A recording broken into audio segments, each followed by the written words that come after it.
Hey, good evening, everybody. Good to see you. Jack, we're sorry you have to work tonight. Can you hear me now? Yeah. Uh, hey, Michael, it's been a while. How are you doing? I'm pretty good. Had a couple of Wednesdays with other obligations, so I had to miss them. Yeah, no, that's okay. Um, did you get your place rented? It is empty and ready, and I'm trying to do a local agent for agent procurement, and they are Oh, still working on that. I think put it like right before Christmas, which is probably the worst time to try to find someone, so I'm still waiting on that. Um, I did kind of want to see like what everybody is thinking as far as like requirements, bare minimum. Particular like credit score because I have it at 650 as the minimum, and I'm trying to see if that might be a smidge too high. hmm. What area was that in again? It was in Winston-Salem in North Carolina. Okay. I think it varies a little bit. For us, um, I did just chat with our property manager in Wisconsin, and they have it set at 650 as well. In that market, for us, they put both units up at the end of October and they were filled right away. Um, Hopefully, the tenants will be good ones. Um, but I don't know if anybody else here has any suggestions on credit scores in your areas. Michael said again, he's in North Carolina. There will probably be a few others, well, hopefully a few others joining us tonight. So we should be able to get you some feedback on that. And then how long would you say in general was a good time to wait before you decide, maybe I need to lower it a little bit? Hmm. I was just talking to my property manager today about one in St. Louis. So we had the same situation. Ours just went up. It's been on for 19 days and it's just a 2-1 there. Um, but I had run that by Dion as well, and Dion had suggested maybe waiting a little bit longer than you would normally just because of the time of year. For me, that's what he was saying. And um, once we get through this first week of January, uh, and also on that property, we opened it up to Section 8 as well. So I've been I checked in with the housing authority today online to let them know that um, Dion, again, he suggested that I share the link on the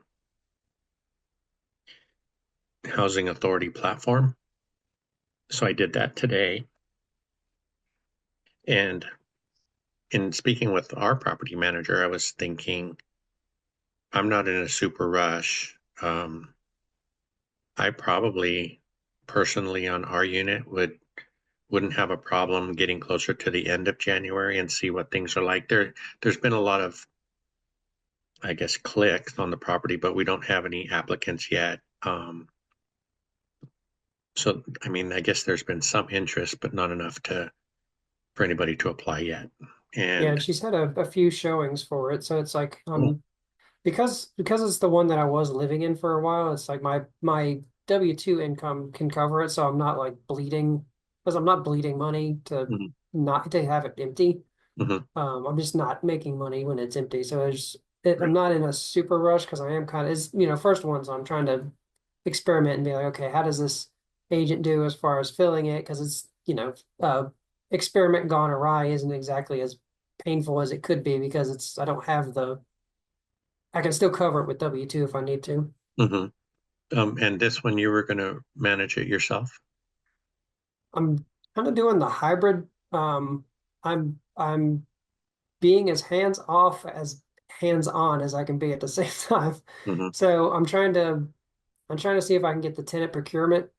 So they get a tenant, and then I will do the maximum level of Hemlane and see how that does, and then see if I can get away being that hands off, or if I need to be a little hands on, or actual property management, or just kind of feel it out and see what works with that. Okay. Have you, with Hemlane, have you check in with them to see what their resources are like there. I'm meaning like for contractors and that kind of thing, because they were talking about, Dana was talking actually about some smaller cities might not have that many options for them for, say plumbers and electricians and the like, handyman and that kind of thing, where in larger cities it's a lot easier for them to find. I think they would. I can't remember if I looked it up or if I talked to somebody. But I know Winston's like the fifth biggest city in the state, so I'd be surprised if they didn't. Okay, Um, that's good. yeah, if even if they don't, I can find somebody if I need to because I've had, work done before while living there, so I've got some people if I'm like, okay, can you come do XYZ or whatever, I can pull somebody if I need to. Yeah, oh, that's good. I think that'll be a huge help for you. Um, I know Chester's not here yet, but he was kind of considering Hemline too, and but his property's in Detroit and he's in uh, I can't remember off the top of my head, but he's a few hours away from his property. So if he and Detroit should have good options there as well for a list of contacts. Um, we've all been talking about PM property managers, recently, and just kind of how we're managing that. I feel pretty lucky that with the ones that we have so far, because we have 5 different ones. Yeah, and the good thing is like even if it being only 20 minutes away, 15 minutes if I hit all the green lights, is like if something does go like completely sour, I can just drive over there if I need to. But um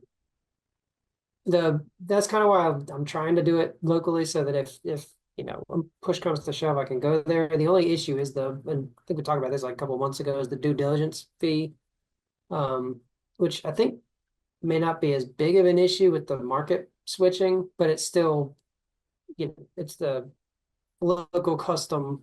You put that money down and you don't get that back if you pull out for any reason. So it's navigating that, which is the added complication that most other states don't have. Hmm. Okay. Yeah, and two, with you doing the model that you're going to do, because Mikey and I talk a lot about, having property managers and then, waiting a month or longer to get a tenant in there. And then the property manager takes half or sometimes a full month's rent. So you don't actually see any money for a couple months. So that's been a challenge for us. Yeah, and I think it was the first month's rent to do that. Um, but it's again, it's one of those that might be worth it just so that I don't have the headache of having to find the tenant because I think it's like that equate to like just 10% over 10 months and then it's back to normal. Hmm. And it's like that might be worth it.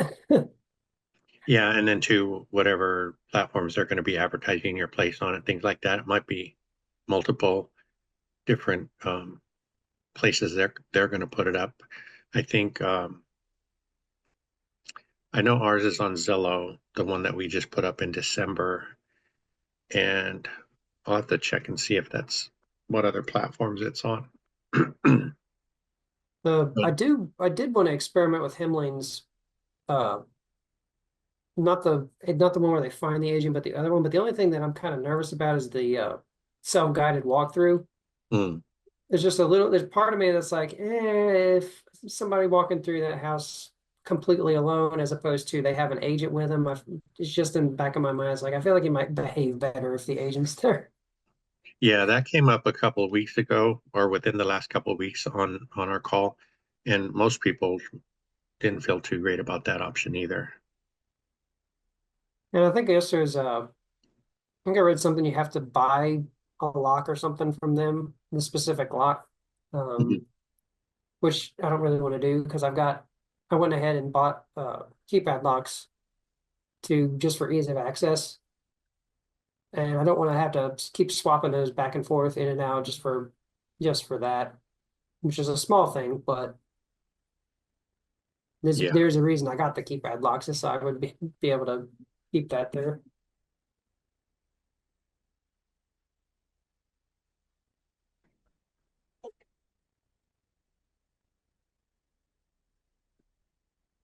Um, yeah, so I think Dion was supposed to have. Do you ever make it to Dion's lives? I sometimes I used to do it better. I had a schedule change at work, makes it a little bit harder. I usually try to watch them the next day though, if I can. But Okay, I I was usually just don't make it live. okay. Yeah, I was just thinking so you could get in some questions because I think Friday he's supposed to have Dana on with him again, but and that's going to be in the morning. Do any of you guys remember him saying that yesterday?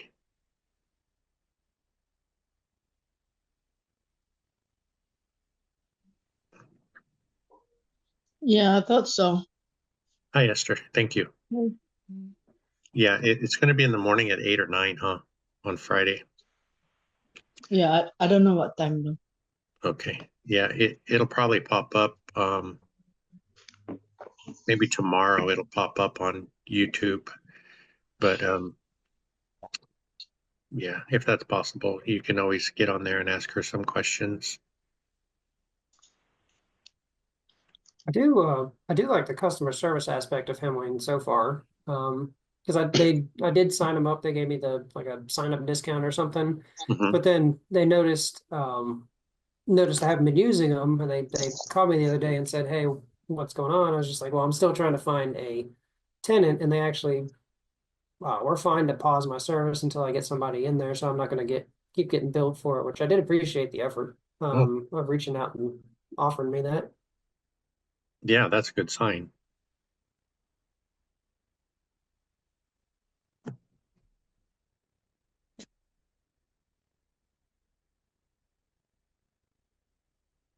Anybody have any questions or anything they want to chat about this evening so far?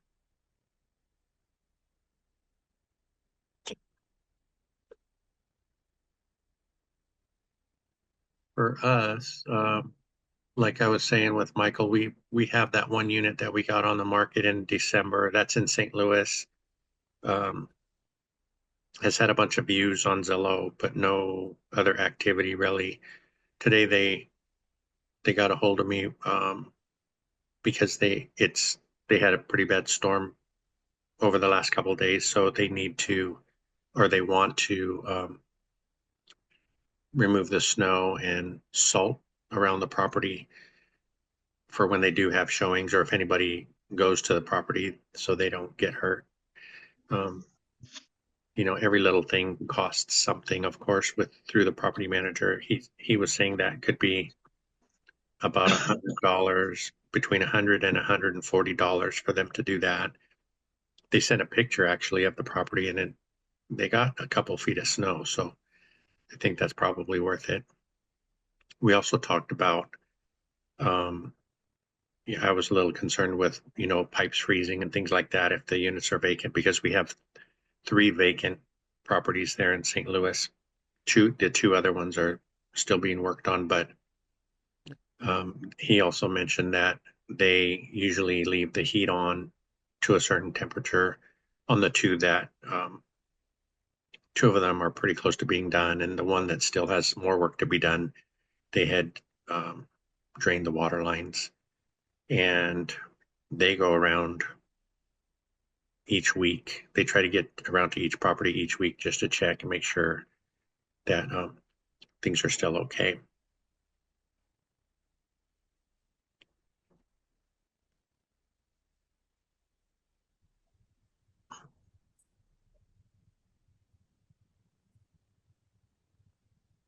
Other than that, I think we're still we have two paid off properties that we purchased last year. Well, yeah, and we were trying to get a HELOC on one of the paid off properties, and that's been kind of a hassle because the option that our lender brought to us, and it's a good option, but our lender that we've closed on two of our recent properties with, basically they start an application for you, and then after that, it's kind of automated. You just download all your bank statements and um, information like that, and there's not really you can't change anything. For example, to start the application, you have to go in with a certain stated income. And once you put in your stated income, then they come back at you with some options. Could be 1, 2, or 3 different options according to the stated income that you sent in. And the first time around, our lender started us off with a $120,000 stated income. And then once that's done, then you put all your bank accounts in and your earnings and all that stuff. And he put 120, and everything that we put in only brought it up to 101,000. So we were short a bit. And that's as far as we could get. So I had tried to reach them to ask them if I could lower our stated income so that all of our income would qualify, basically. But in order to do something like that, they had to cancel that application, and we had to restart a new application. And when he put in, I think we were going with 97,000 or something like that. When he put that number in, it didn't give us any options. So they didn't have any options for us to shoot for. So the next application, my wife has some savings in a retirement account. So our lender suggested that she could schedule monthly withdrawals from that account to go into her checking that would be added to our income to help us qualify. So that was a chore. She set all that up through her where she works and got the deposits, and they need to see a deposit go into her designated checking account so that they can count it. And so we got all that set up. It was supposed to go in on December 20th. And the deposit went in, and we needed to show proof that the deposit went into her account. But we can't access her statements online until the cycle ends. So we went to the bank. They printed out a copy for us of the deposit going into her account. So we sent that to the company is called Figure. So we sent that to Figure via email, and then they said they can't accept a paper copy, that it has to be like you have to download a PDF off online and send it to them that way, so they know you haven't messed with it, I guess. So now we had to wait until her statement closes for December. Once it closes, which it closed on the 8th, then we can't access it for a week. So now that's putting us out until January 15th. And so we had to start a new application because the other one expired. So we're going to be on our 4th try after the 15th. And the Figure it's blockchain based. So they do have a number that you can call if you need help, but the people that you reach they can't do anything for you. So it's been really frustrating. So that's what we've been going through for the last month and a half, I guess. So hopefully we'll get that HELOC in place. We were shooting for that so it could help us pay for some of the repairs that we had to do over the last 6 months or so. So we'll see. That sounds tedious. It's been very tedious. And I told our lender, I said, if we didn't need it so bad, I would have given up a long time ago. But we could really use it to pay for we had quite a few repairs this past year. So we needed a little bit more money to make sure we got through them. And so we'll see. Hey Frank, is that the HELOC for two houses or just one house? No, I tried, we had tried combining two of the properties because that's the other issue for us is the property values are lower. Buying in St. Louis, we bought, that one was a $70,000 2-bed, 1-bath. And then we have another one that we paid 60 for. We paid cash for both of those. And none of the lenders that I found would do like a small portfolio loan. And also, so Brian, I've been working with Brian at Neighborhood Loans, Mhm. and he was going to try to get separate HELOCs, one for each property. But when he started the one in St. Louis, our debt to income ratio got a little bit high, and he let me know that if we tried on both, it wouldn't work because of that. So we're just concentrating on the $70,000 one first, and I would like to do something with the other one because the other day on Zuber was on with Casey, and they were talking about what's it called, title fraud and things like that that are going on, where people are going in and making fake titles so they can borrow on somebody else's property. And she was saying that one way to protect yourself against that is to get a HELOC or a line of credit or something on the property, even if you're not going to use it, because then if somebody goes in and tries to mess with the title, the bank would get notified, and then you would get Mhm. notified also.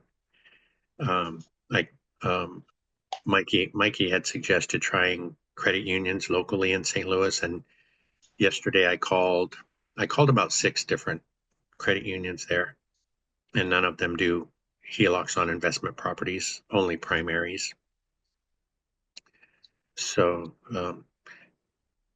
some of the other things that I've been doing, and it's been a good experience, I guess, even though it's been a little frustrating, but um, Mark Simon, who was on with us a few weeks ago, he's a lender with Nexa Mortgage, and they did have an option, but it was pretty expensive. It was going to cost about $10,000 um, to get a $50,000 HELOC, and Oh, then you have to pay. Usually don't have to pay. yeah, even the one that we're going with Brian is costing $2,000. Oh. Mm-hmm. Mm. And so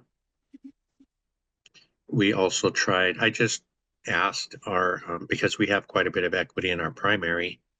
So I asked them, they don't do HELOCs, they do kind of like a second mortgage.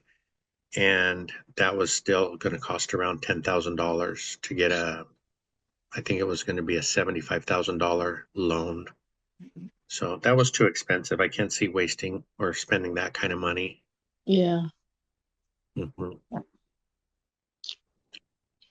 So, yeah, so that's where we're at. I'll try to keep you guys posted. Hopefully, we'll get through the one HELOC, and I'll be able to share that experience with you guys if you guys need anything. I know somebody in school was asking if anyone was doing any HELOCs recently and what their experience was. So we should have some pretty soon. Yeah, the thing about applying for HELOC, they want don't they want every single property's record, including your primary, your Um, income also? yeah, for us, they did get all of that because Brian had all that information from us when he did our other loans.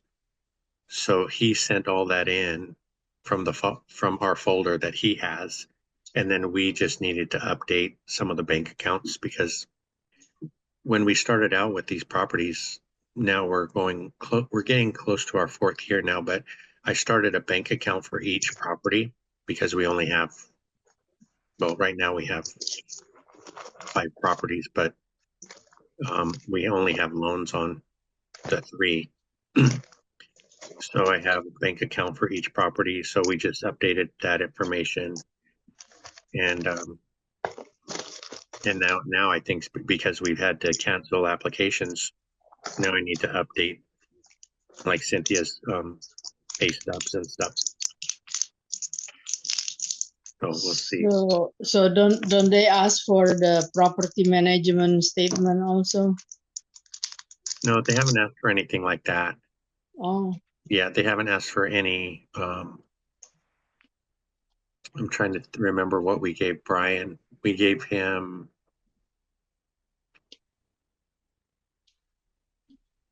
We gave him property addresses. We gave him the mortgage statements and things like that, but we okay. didn't have to give any property management information. So maybe just in the beginning, try to determine how much the loan will be qualified for. But Mhm. yeah, it's a lot of work applying for loan. Yeah, this has been a lot of work, but I'm glad we are going through it so we know, for next time.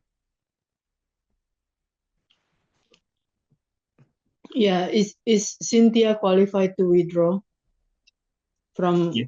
401k? Yeah. Yeah, Okay. yeah. Hers is a little bit different. It's a 403B, but it's similar.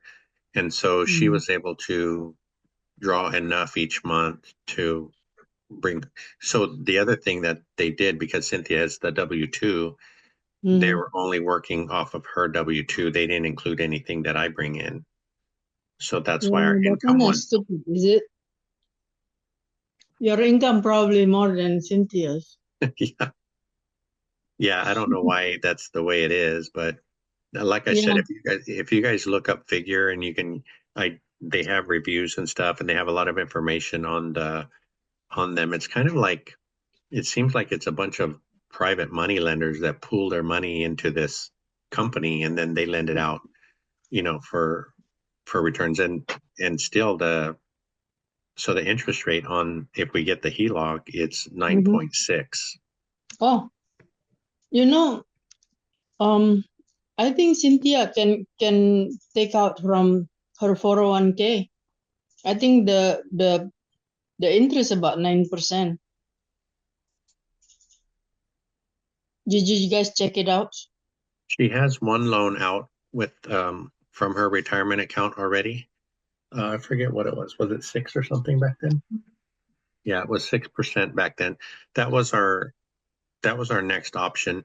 The one of the things I was thinking, Esther, is that it would be nice to have an open HELOC, right, on one of the properties in case we ever need it. So we're planning on Yeah. whether we pulled money out of Cynthia's account to pay off the HELOC, at least then we have a HELOC that we can use for 5 years. Mm-hmm. But if we just take her money out of her retirement account and we can start paying that back fairly quickly as well. But Okay. then, So you can use HELOC for 10 years actually. The payment is for 30 years. yeah, this one was, go ahead. Yeah, try other bank.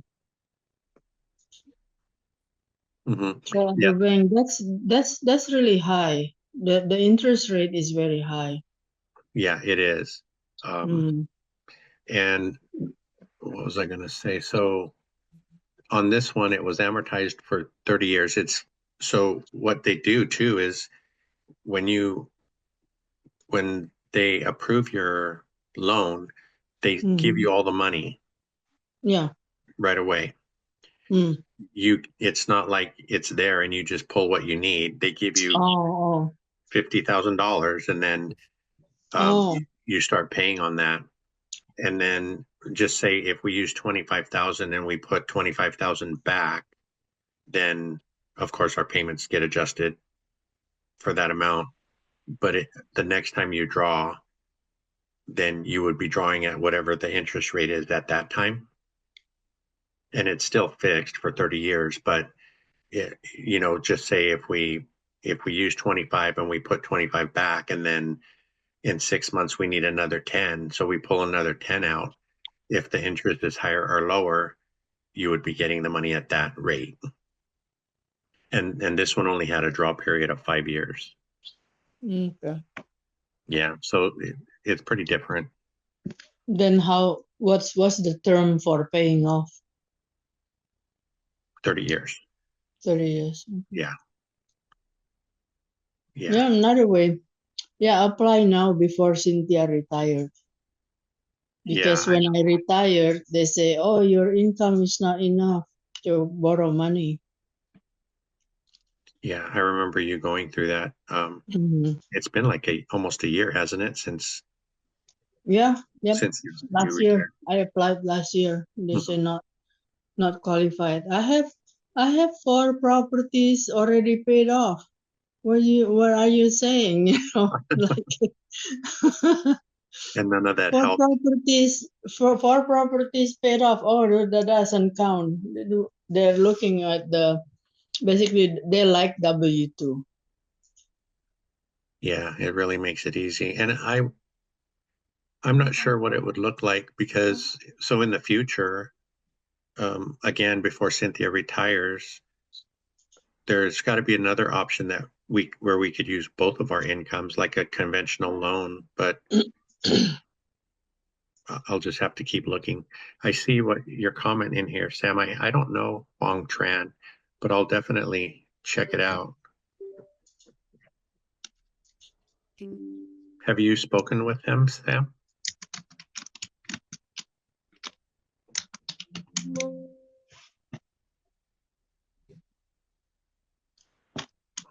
What bank do you have loan on your primary? On our primary, we're with Wells Fargo. Did you check Wells Oh, Fargo? I'm sorry. On our primary, it used to be Wells Fargo. Now it's Mr. Cooper. We're with Mr. Cooper. And they're the ones that I reached out to, and they don't do Mm. HELOCs on investment properties. They're the ones Okay. who they have like a second mortgage option. But their interest was the same. It was like 9. I just threw all the paperwork away because it was just outrageous. It was like 9.6 also. And that was for 20 years. Yep. Okay, Sam, thanks. Um, yeah, so I just been running around trying all the different things I could think of. Getting suggestions from you guys has So, helped. So in the future, do you think this will hinder you from paying off? Because I mean, you always hear so many people, discouraged paying off properties. Well, for us, I don't think it would discourage us from paying off properties. My wife and I are, well, again, she's going to be retiring in June. She's a teacher. And for us, the challenge will be finding a way to buy another property if we want to. I think we would have options as far as like with DSCR loans and things like that. Right. Yeah, and even the one I was talking about earlier, um, through Nexa Mortgage, that was a DSCR HELOC, and that right now it was at 9.5%. We're thinking, like Zuber and everybody's talking about, if rates go down in a year or a year and a half, then it would be an option to do a DSCR loan on an investment property for us. Mhm. But I do like I like getting all the cash flow from the properties that are paid off. Right. Right. And that's understandable for sure. Yeah. Um, I know it's not the best way to grow, but right now it's a good way for us to save. Yeah. Well, like I said, I was just throwing it out there just to ask, Mhm. just to, because I mean, like you said, but if $60,000, $70,000 property, really can't get, a loan for that. So that's why I would just was wondering, on one hand, it could be good. And on the other hand, like you said, going through trying to get some money off of it, then that kind of makes it a little difficult on that end. So, Yeah, I think one thing that affects us more than anything else is just the low price point, right? If we right. Yes, were, sir. if we had 150 or $200,000 properties, it would Right. probably be a different story. So, Right. Right. right. Yeah, and I don't think we did it wrong. I think because we got started the only way we could, and that was by going to a less expensive market. And I think moving forward, we'll probably be looking at something like a small multifamily in maybe a little bit different market. Yeah. So we'll have to see. But you know, like I was saying, I've said before, our little portfolio is going to get tested when she's finished working. And I think I still have a few good years left in me, so I'll be able to still continue my work. But I just hope we can get a couple more to bring in a little bit more cash flow for us. Oh yeah, absolutely. Like I said, hey, that's what being a part of the community, is all about. Yeah, you're gonna be just fine, sir. Yeah, you know, I think I was telling Dion that I probably told a few of you too. It's been eye-opening to be at the mercy of the banks. I don't want to be in this spot again. So either we just save, you know, keep saving enough to buy another little one for cash, or because like Dion and the guys always say, you know, you can get money easily when you don't need it, but when you do need it, it's a different story. Yeah. Yeah, or owner finance. Yeah, something like that.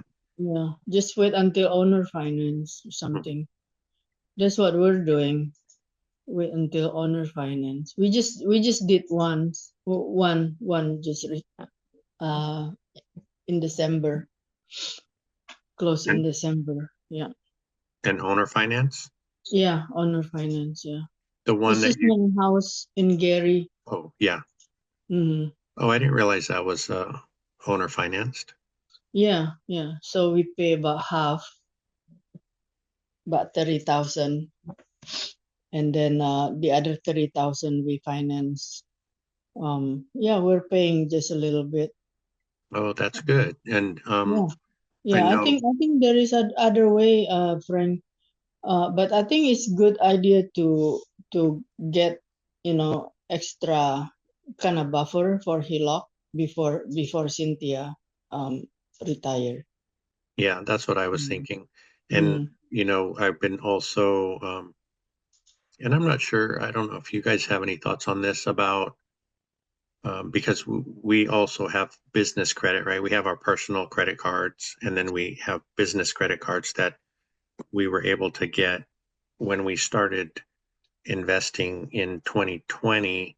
I don't know if you guys have heard me talk about Ashley Hamilton in Detroit, but she was on Bigger Pockets. I reached out to her. She had a mentorship program. So Cynthia and I took, that was the first one. I think that was the first one we took. And through her course, she was stressing helping people get business credit because she's in Detroit and she's they call her the Detroit investor, but she was buying properties on business credit cards and rehabbing them with the business credit because it was zero interest for a year, sometimes 18 months. And then she would buy the property, do the rehab with the credit, and then get a loan on it and pay the credit cards back. So we have a decent amount of business credit. So I think that might be a tool we could use in the future. Yeah, that's another way. Yeah. Did But you? I don't know, HELOC, if you need to pay a lot, that's not the way, I think. You could look online. I just Google online. There are several of them, but really you need to. This is what my experience before. So I called them up, and then this, and then what they meant is to get for me to get HELOC on primary resident, and I said no, I want to get HELOC on this one property already paid off, and apparently they can't do it. So even though they advertise for investment property, it's not necessarily true. And Right. then the other bank, they say, yeah, we can do it. And then they start checking my income and the assets. And then they say, oh, you're not qualified. You need to just exactly what they're telling Cynthia to take out some of the retirement, in her retirement out. Uh-huh. And I said, no, I don't want to. I want to be able to manage and then manage the withdrawal. So anyway, yeah, it's kind of a battle right there. And finally, I said, I don't need HELOC. Yeah, yeah, I think, like I said, I think the experience is great. And it's kind of funny because one thing that has kept me optimistic about investing is that, once like you hear Convoy and Velocity and they have programs coming in every day, there's like a different loan program. So, Mm-hmm. Sometimes you hear one ending when you were just starting to figure out how you were going to buy a property with it. It Mm-hmm. ends, and then but there's always a new one around the corner. So Mm-hmm. yeah, I'm still Yeah. hopeful that everything's going to be just fine. But HELOC, you shouldn't take out. You should be able to take out when it's needed. Just keep it there. When Mhm. you don't have to pay anything. If you have to pay like, I don't know, so many thousands, I don't think it's worth it. Mhm. Yeah, And that there was are some bank also require annual fee also. So okay.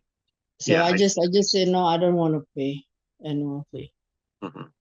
I see what you're saying. Yeah, Yeah. and we would probably use a good portion of it to pay off the repairs and stuff that we've done, and then pay it off as soon as possible. And like you said, just have it there just in case, but not have any Yeah. payments. But looks like you have credit card, right? The Mhm. business credit card that you could borrow. As long as you have enough revenue to pay off, then you got that's a 0%. Mhm. And then the 401k for me, I can use up to 50,000 at 9%, and the longest period is five.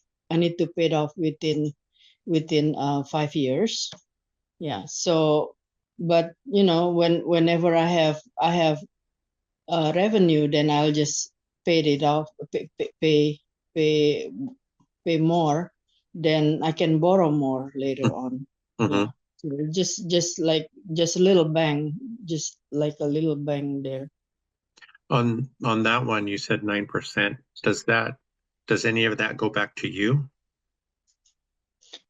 What do you mean?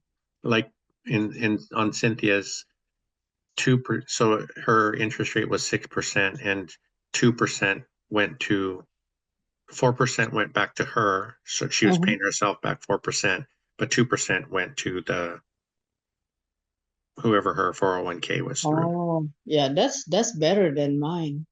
Mine goes to the It goes to investment company, yeah, to the bank basically. Yeah, I don't get anything. yeah. Yeah, I just borrow, a little bit Hmm. when I need it. Yeah, it's good for backups, and also Mm-hmm. they can count a lot of it for reserves if you need to show reserves for a new purchase or something like that. Mm-hmm. I think 50%. Last time they used 50% of what she had, Mm-hmm. or you can use up to 50% if you need it. But yeah, lots of learning going on. Yeah. For me, I'm not really looking into properties much more now. If there is opportunity like owner finance, okay, I'll take it. I don't want to borrow anything from the bank anymore. It's just a lot of work. It is. Yeah. How did you run across this last deal? Was that brought to you by your agent? Actually, from property management. Mm. Yeah, in Gary. Uh-huh. So yeah, so this property has been in the market for a long time, and it had tenant already. That tenant has been there for 20 years and paying very low rent. Mhm. And then once I purchase it, and they're moving out. Oh, no, I was going to ask you to, because Yeah, you were worried about that. so they moved out, right? And I only gonna raise the rent. The market rent is 1,100, so they say, oh, they can't pay. Okay, I'll give you 900, but they still move out. So anyway, now it's vacant. We're gonna do renovation. Okay. Yeah, upgrade all the all kind of things, paint. So what will the difference be from the rent they were paying? You said they were paying 800, 750. 750, Yeah. and then Mm. it's a Yeah. 2-1, right? Yeah. So they're in from their income, they're more than able to pay actually. And what will the rent go to? The rent, What will it be after you renovate? probably 1,100. Okay. Yeah. Yeah, that's a bummer they decided to move, but maybe it's better. That's a big difference in rent that you'll be getting. Yeah, but probably a renovation, probably like at least 1 month or something. And how much do you think you're going to spend on it? Well, we're spending the roof, fixing up the roof, 4,000. Probably like, I don't know, total up probably 9,000, the whole thing. That's good. 8,000, 9,000. Yeah. Yeah. And you said you paid 70 for that one? 60, close to 60. Yeah. So right now I'm only looking for low cost property. Mhm. I'm not going over 1,000 or 100,000, because it's a lot of stress when the property vacant. Yeah. Need to pay a lot of mortgage, a lot of, you know.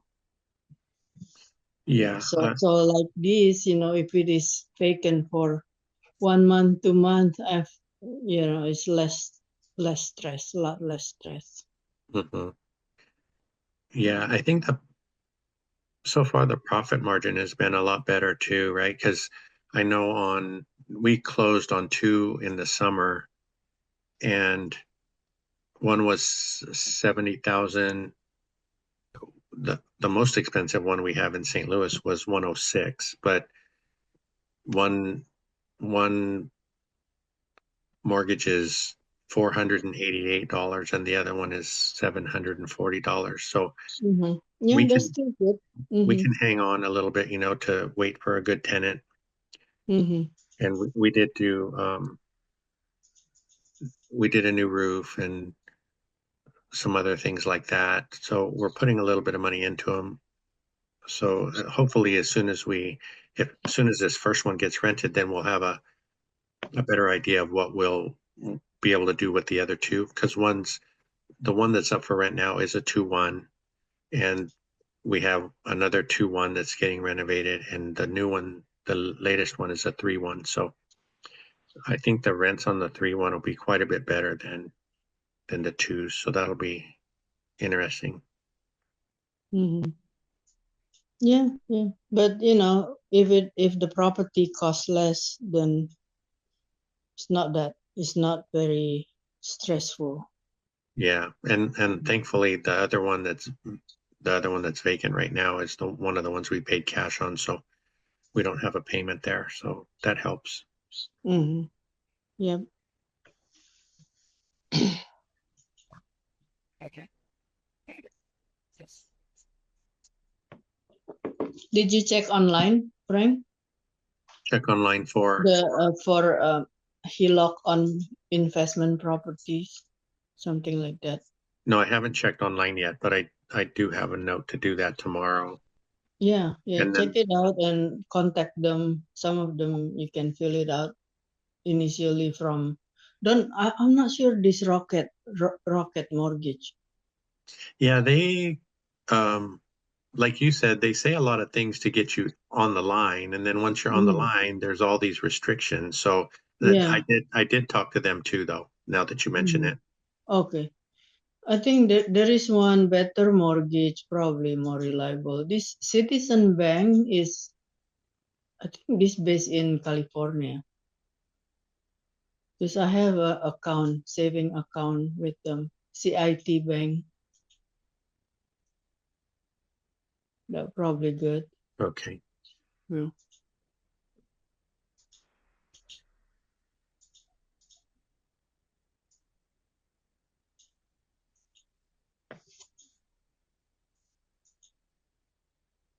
Hey, Robert, thanks for I that. haven't used them.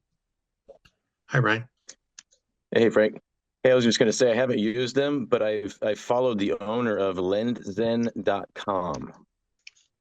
And the owner, John Cutsmeet, is a pretty good dude.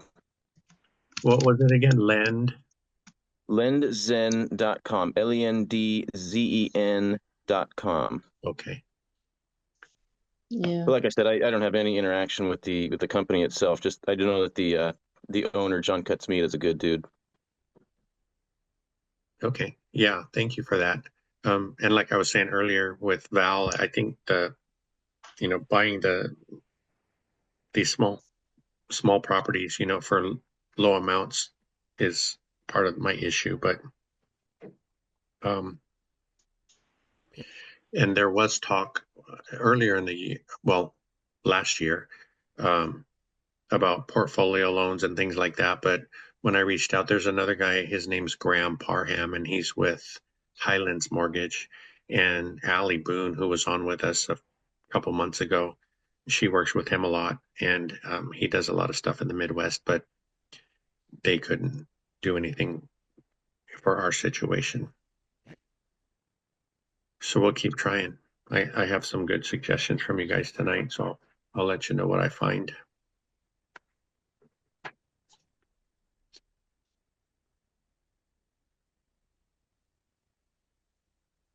Oh, yeah, Mikey, I think you're right. Matt, the mortgage guy, doesn't like Rocket Mortgage, and he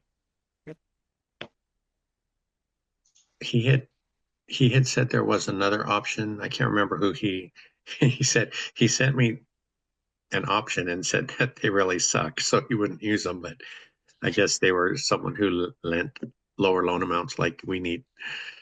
So I thought that was kind of funny. Yeah, Rocket Mortgage is kind of interesting. We were applying for HELOC on our primary home. Yeah, so anyway, we didn't have contact anything. And they keep sending us this what you call letter? They keep sending us those advertising. So that's why I'm thinking I'm not sure about this company. Yeah, I don't imagine I'll go back there again. Because like I said, I spent some time with them. I think it was on a weekend. I was just sitting here at home, and I actually Cynthia found it, and I called them, and they ran through all the stuff, and then it ended up like they couldn't do anything for us. But yeah, we'll find somebody. As soon as we find somebody that works, we'll have at least a resource. I see. Yeah, I think it's worthwhile to try it right now. I don't know. I wouldn't pay anything.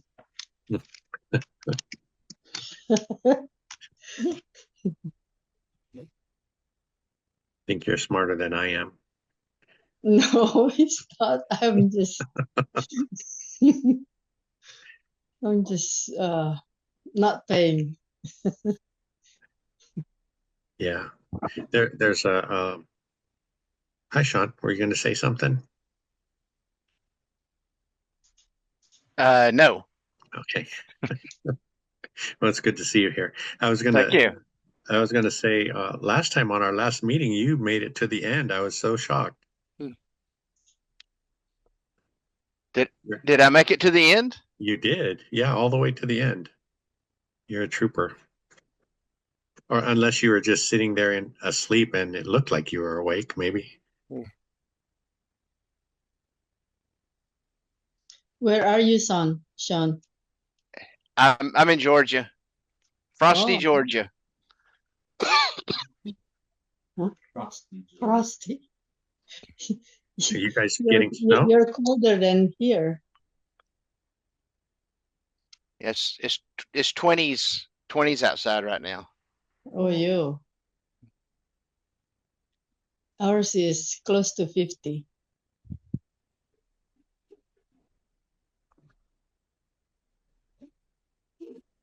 All right, ladies and gentlemen, I know I just popped on, but I'm going to hop off and go join Niels Hans Dynasty since he is Economic Ninja's moderator and we're buddies. So I'm going to see if I can get Economic Ninja on ORAT. What is he about? Economic Ninja he's I don't want to call him an economist. He's a firefighter that follows the economy and has some 500,000 subs on YouTube. Oh, wow. Yeah, Dion and Matt and Zuber were talking about him earlier. He had popped on the daily financial news earlier and was leaving a comment, an accurate comment. So the three amigos got together and made a video on that. And so I want to see if I can get all four of them together. That'd be really cool. Yeah, I heard them talking about him today too. That's cool. Well, yeah, we'll miss you, but thanks for jumping on. Yeah, absolutely. Love you guys. Bye, Ryan. Good night.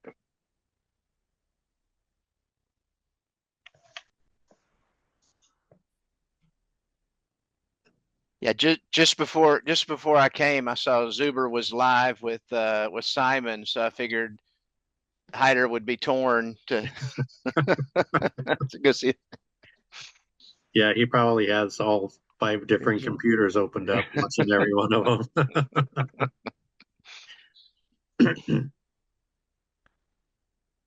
Yeah, it's tough when you follow all the different people, and too with like Dion came on Monday with Jack all of a sudden at 6, and we usually, a few of us usually talk on Mondays, so we jumped on with Dion that night. We're gonna have to get like a universal calendar put out there or something so they know what times are off limits.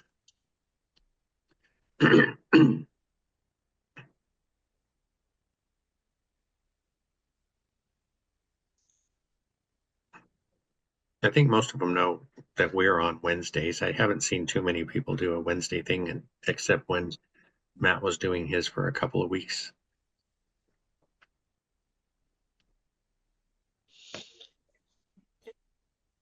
I need to buy new toilet.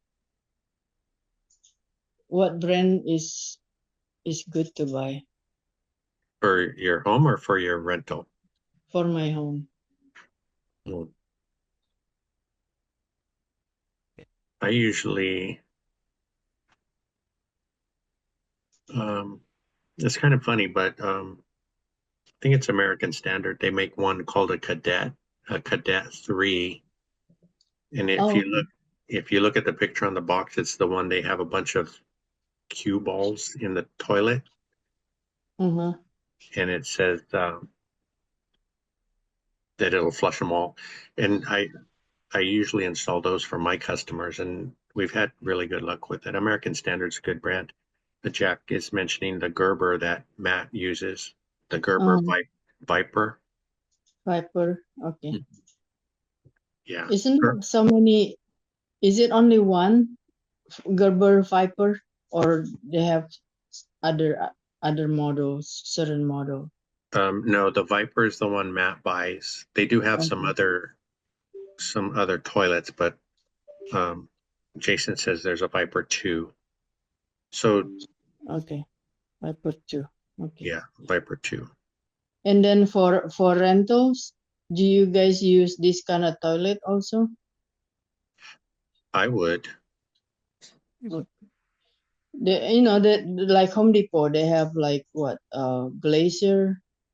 Yeah, I don't usually use Glacier Bay anything because they have faucets and, bath faucets and kitchen faucets and things. I don't think I would use Glacier Bay. Um, I usually use one of the other brands like Moen or Mhm. um, I don't know if Price Pfister is still out there, Kohler and Okay. American Standard, things like that. Yeah. But Home for Depot rental, does sell the Viper too, but only online, at least by me. Okay. That's good to know because around here we have to buy them at a plumbing house. They sell them, but you just got to order it online. Okay. I actually got one for my dad because he needed a new toilet, and Uh-huh. he's happy with it so far. Yeah, the last Gerber that I used, one of our clients had a like slow draining from their toilet, and they offer like a pressurized tank. So, and that's the ones that they pump some air when you flush it, and it helps everything go down a little bit better. Kind of like the airplane flush. Yeah, pretty close to it. Mhm. Yeah, it's probably worth mentioning in relation to the tip about the Viper. One of the reasons Matt said he liked it on his channel was that it saves water. And if you're paying your own water and you have a lot of units, then over a series of multiple tenants and multiple properties and multiple days throughout the year, by the end of the year, you wind up saving a lot on water and sewage is kind of the idea, an efficiency play.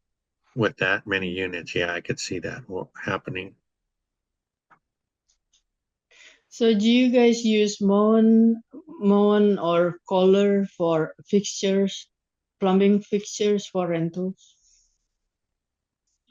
I think what do you guys use? I just had,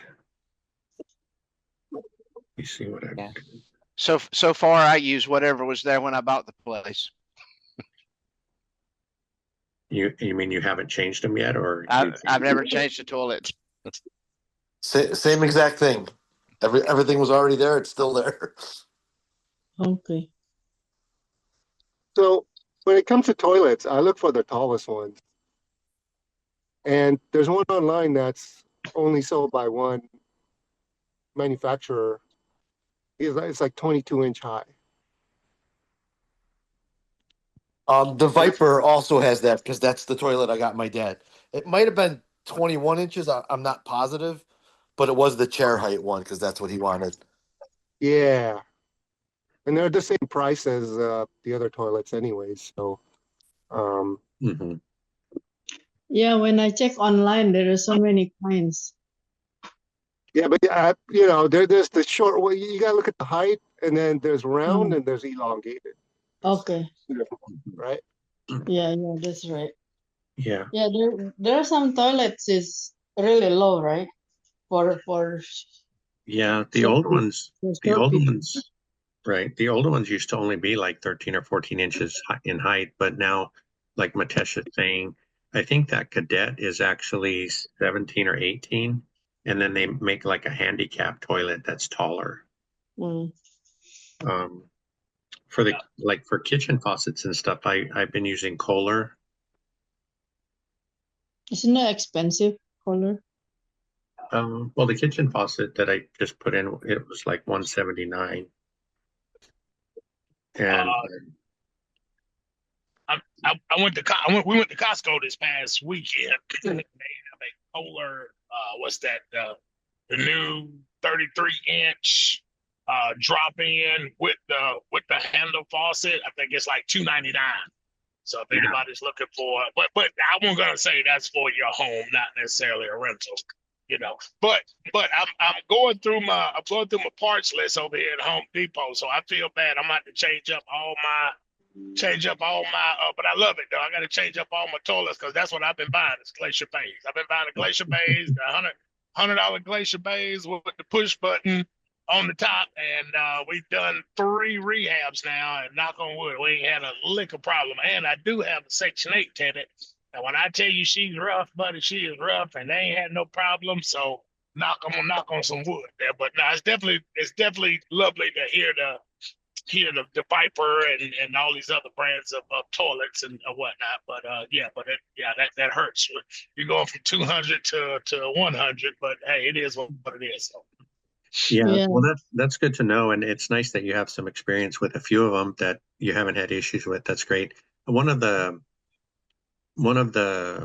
sales points, I guess, for the toilets is when you look at the side and you see how that because that's the trap that's actually built into the toilet.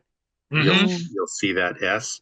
So you'll know some of them have like a real nice gradual swoop, and that makes it better for stuff not to get stuck. So Now I will say this. Now I did when my Section 8 tenant, when we did now that I think about it, I did have a toilet issue. But what happened, one of the kids dropped a toy down in the but she didn't tell me, and they probably didn't. She just said that the toilet was acting up. But I got the little short snaked it out, and it actually pushed it on through, and they had no problem since. But yeah, so that's like the only issue I've ever had. But hey, it is what it is. So yeah. Yeah, I think toys would affect most toilets. Yeah, for sure. So yeah. I'm curious about that, Val. Because I'm actually dealing with this now. I'm working with the PM, and we're trying to figure out how, after moving in, at the time it was 2 times within 3 weeks, how there was supposedly problems with there were 2 sewage backups, and so the first time they found out it was something that the tenant had done, but then the second time they were just saying, hey, something's wrong.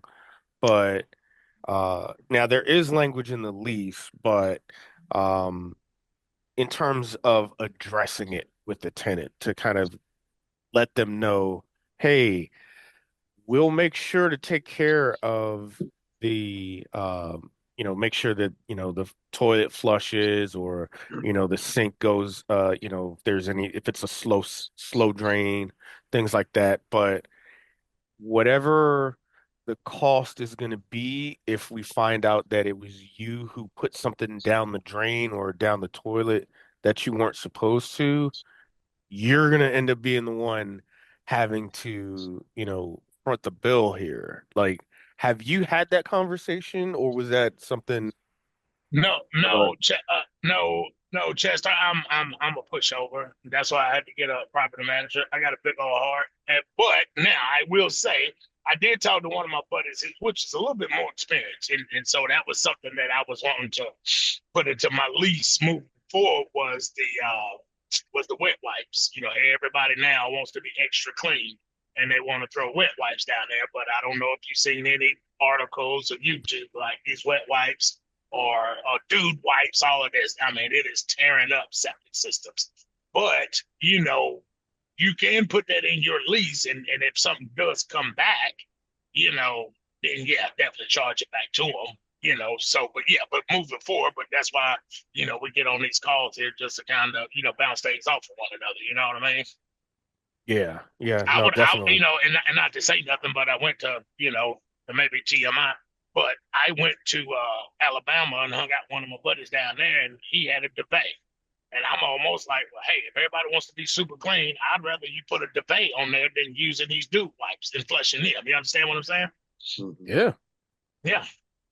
I don't know if anybody, I'm just throwing it out there, but just because now everybody wants to be super duper clean, but then they think the wet wipes is the way to go, but then they flushing them, and then you're tearing up sewer lines and everything else, so. Yeah, and actually on that, since we're on the topic of toilets, how, like, comparatively speaking, has anybody ever priced out or looked at how much a bidet would cost? Like, I know, it's a huge thing in, over in Europe, but like I, rarely hear about it over here. They got some on Amazon, $35. You are kidding me.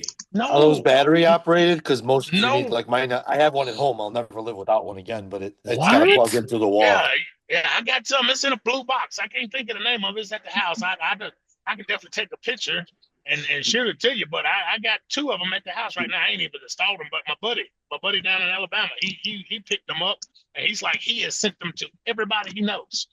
And so Wow. actually, I was gonna get one to my mom and dad, and look at their face reaction. But I mean, like 35, 40 bucks. I mean, I even seen it. I think I seen some they was advertising on TikTok. I paid less on Amazon than what they was advertising them on TikTok for.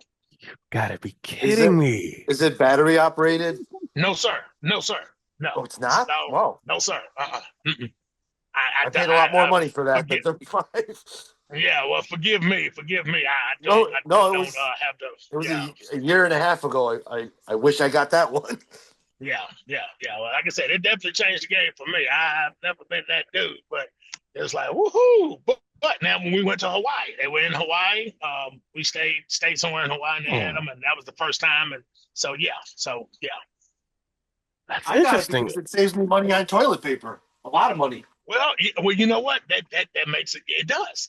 And so this is why I say it. So I know everybody wants to be fresh and everybody's want to be clean, but like I said, these dude wipes and people just flushing stuff, especially when it comes to tenants. You definitely want to have that conversation. But and then when you do your walk back throughs and just kind of checking out everything, if they got them sitting on the back of the toilet, like you said, there may be a conversation. But I would rather see a duvet than having the wipes.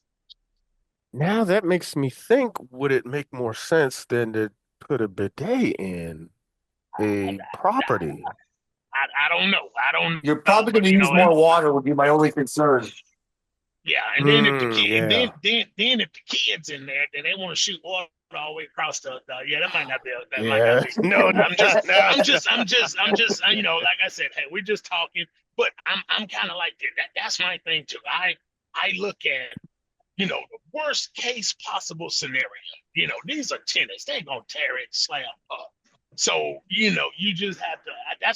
That's my way of thinking. I look at worst case scenario. Yeah, no, that makes sense. Now, like, yeah, especially thinking about it from that perspective of like, what's the worst they can do? And then it's like, okay, yep, be playing in the water, Yeah. having, Olympic Mhm. games with the toilet. So Absolutely. yeah. Absolutely. Now the floor is constantly staying wet, and we don't know why. It's they thinking it's a leak, and now you got plumbers coming out. It's not a leak. The kids just been in here playing with the debate. So Okay, yeah. So all right, so let's nix that idea. right. But okay, but yeah. Where are your properties, Val? I got two. Well, actually, we got three in Walnut Cove. Me, my dad, and my brother have one.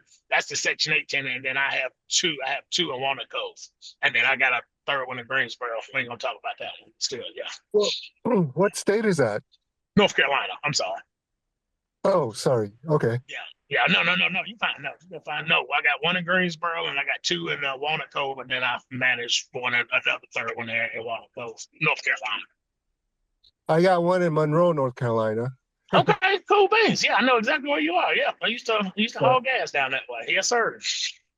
Anyway, I got an email today that it backed up and apparently it's on a septic. So Okay. Yeah, we had a lot. Yeah, we've been getting a lot of rain. So yeah. oh, anytime, that's yeah. what it is then. Yeah, when I you get a see. lot of rain. So I grew up in the country, so when you get a lot of rain, and then like I said, it don't take much after a couple good rains. The water, the water is trying to find somewhere to go, and then guess what? It's gonna run back into your septic system, and then once it doesn't drain off, then guess what? It's coming back in the house. So call the pump guy, have him come out there about 225, and then you should be good. Should be good. Yeah, I think I had it before. I had it done before, but Got you. Yeah. I'll have to do it again. Yeah. And if you want to, just for like what I got at my house, they can kind of install you an alarm and so it doesn't back up in the house or anything like that. Then that that gets into cleaning and all of that. So maybe we want to try to get an alarm for the next time, and then once the bells and whistles starts Okay. going off, and then hey, shut Yeah. everything down, get it pumped automatically, and then you don't have to worry about the tenants being inconvenienced. Yeah, thanks for the tip. I'm gonna ask for the alarm. Yeah. I got one at mine. So yes, sir.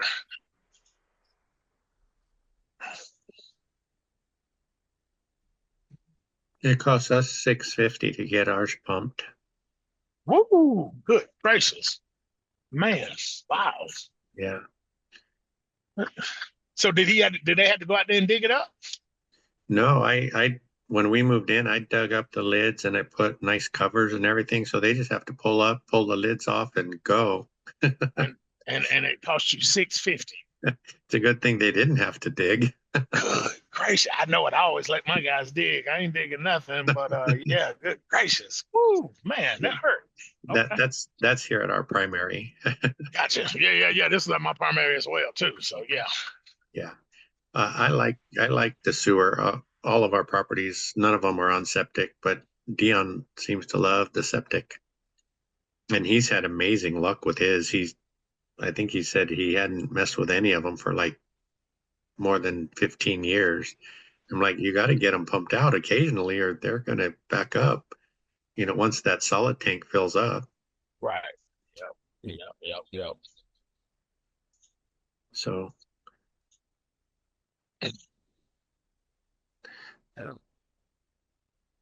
This meeting kind of went to the toilet.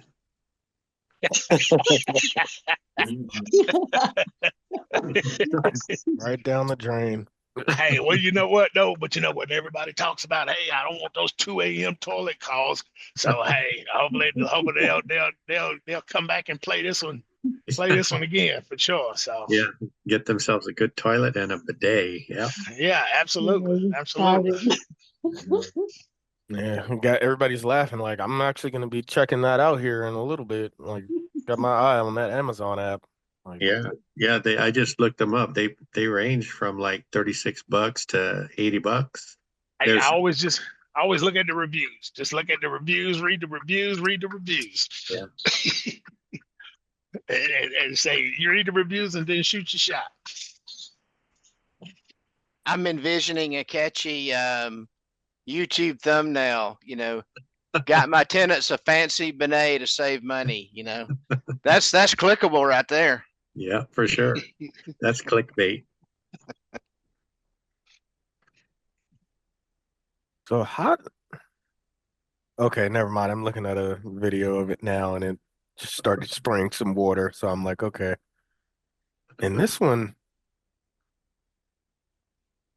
okay, so it's a little bit on the high side, but 120, but yeah. I think one of the original ones that came out with the real toilets were from Toto.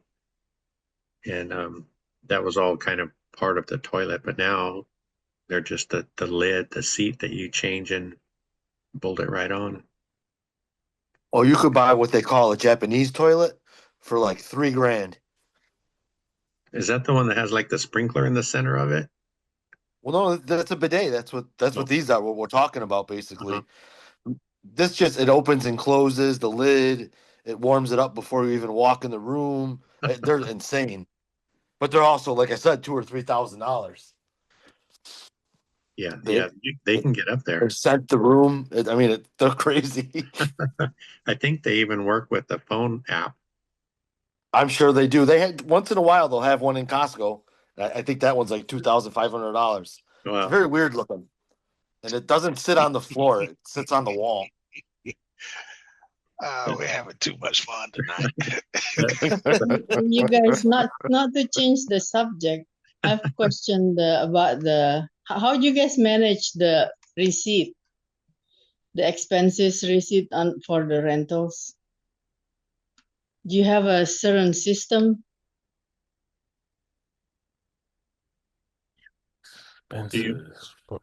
All of our stuff is done through the property manager. I was talking to one of our property managers and he was, because until now, I have downloaded our statements and I've kind of balanced them out myself. But he was saying if I just ask him for an income statement, it's basically like a profit and loss, because it gets confusing. Like when we've done repairs and we have to make a contribution, just say they're going to change a toilet or something and it's $500. So I'll send in the $500, but if you don't get the right statement, that looks like income because I put money into the account. So I was having trouble reconciling that because that's not income, it was an expense, right? Mm-hmm. So But do you don't they can they subtract the whatever the expenses from your income? mhm. Yeah. That's what he said, to ask him for an income statement. And like I said, basically it's a profit and loss statement. So it should give you a true number of how much you actually made, and everything else is an expense. Mm-hmm. How about self-manage? You guys, any of you guys have self-manage property, and how do you manage keep track of the expenses?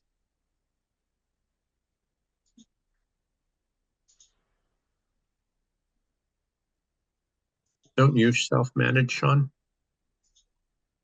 I do. Ironically, that was I asked Dion that question yesterday, and I'm trying to come up with a way to keep paper receipts. I'm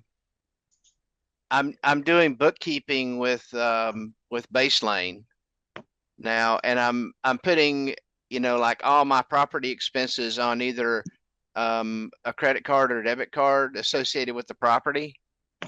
So you can tie like accounts to your Baselane accounts, and everything flows into a ledger. So keeping up with the expenses is actually pretty good with that system. But I have heard that if you ever get audited, they might say you have to show me the paper receipt. And yeah, that's what I struggle with, because a lot of times I go out, if I charge something like say at Home Depot, at Home Depot, I started getting them to email me the receipt so I could always search for it. But yeah, keeping up with receipts, I haven't really conquered that yet. I'd be interested in hearing anybody else's ideas. Mm-hmm. Yeah, I noticed that like Lowe's, the online system doesn't keep the receipt very good. Like Home Depot, I can search on the purchase history, but Lowe's can't.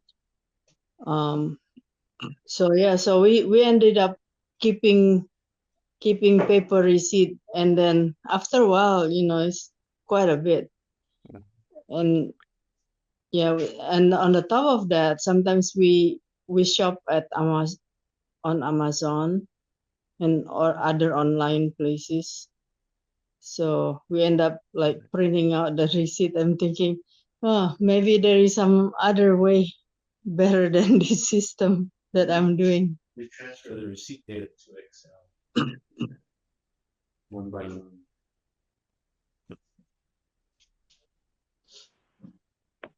So like at the end of the year, I'll spend I'll spend several hours to tally up. What did Dion say, Sean? I don't think I caught that part. He, I was going to go back and listen to it again, but basically what I was interested in is like, substantiating like the paper receipts. And I think he kind of misunderstood my question, and he talked more about doing the accounting, like getting the credit card statements and stuff. So I was going to go back and listen to it again, but that part's easy with Baselane, because if you get one card per property, which they'll give you, right? And you just kind of remember to put everything on there. It just flows into the ledger. Yeah, I guess that, well, for me, that would seem like the hardest part, right? Just remembering to do it because um, I'm having to keep track of repairs that I'm paying for on the Mhm. properties that are not under property management yet. So Right. I have a folder and I'm throwing all the receipts in there. But like you said, a couple of times, like our plumber in St. Louis, I pay him with Cash App. And so I'll have to remember just to make a note. So I'll just jot it down on a piece of paper. Like I sent the plumber whatever, $300 to do this on this property. And if I ever have to go back and dig it up, I would imagine I would go back to my Cash App register to find the receipt, to find the, Mhm. the transaction, I guess. Mhm. But like Esther said, sometimes I'll go ahead and print up a copy of the receipt to stick in there, but that's the hardest so far. Yeah, well, if Cash App pulls from like a bank account or something, and you've got that bank account tied to any accounting software, that could help. Okay. Yeah, it should, huh? That's right. And then there's stuff like, not really associated with managing the property, but like as being the investor, right? Like I go to a local RIA once a month and there's kind of a fee with dinner for that. And, there's things like going to Vegas, right? Mhm. Yeah, a lot of times for me, time goes so fast and I forgot Mhm. to print out or to sort it out. And at the end of the year, I end up going through all the accounts. Yeah, we were talking about that too, and to get a system in place Mhm. while you have, I mean, like we have 6 properties, I think, and so we're trying to get it under control now before we get any more. It'll be a lot harder later on. Yeah. Yeah, for me, getting a credit card and debit card associated with the property and just trying to remember to put everything on one of those, depending on the situation, um, has helped a lot. So you have credit card for each property or by Yeah, area? well, I have one in general that I started with, and then Mhm. once and it's not a commercial for Base Lane, but I use Base Lane, and they'll give you a debit card. You can have as many accounts per property as you want to, Uh-huh. and they'll give you a debit card, for the checking account associated with the property, and you can track it that way, and it'll go right into your bookkeeping software every time you charge something. Mm. And all you have to do, it's got a little drop down. You can categorize it, Okay. and it's free. Okay. Base Lane is free. Yeah. Do they give reward points? Yeah, they do. Oh yeah. hmm Mm. It's not as good as it used to be. When they started out, the interest rate was really good, and the rewards on the cards was really good. And now it's not as good as it used to be. What's the name again? Baseline or Baselane? Base Lane. It's like Him Lane, but it's Base Lane. Okay. Okay, got it. I think Mark is using this also. He mentioned before. Baseline.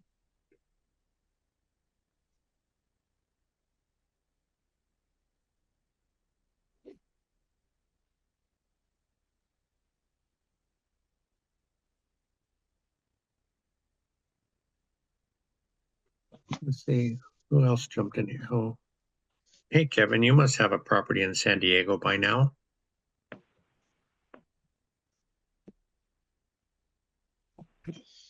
Not quite. Last Well, time you sort were, of. last time you were on, I think you were gonna be taking a trip down there. How did that go? It was good. I went down there to go to some sort of seminar, um, just about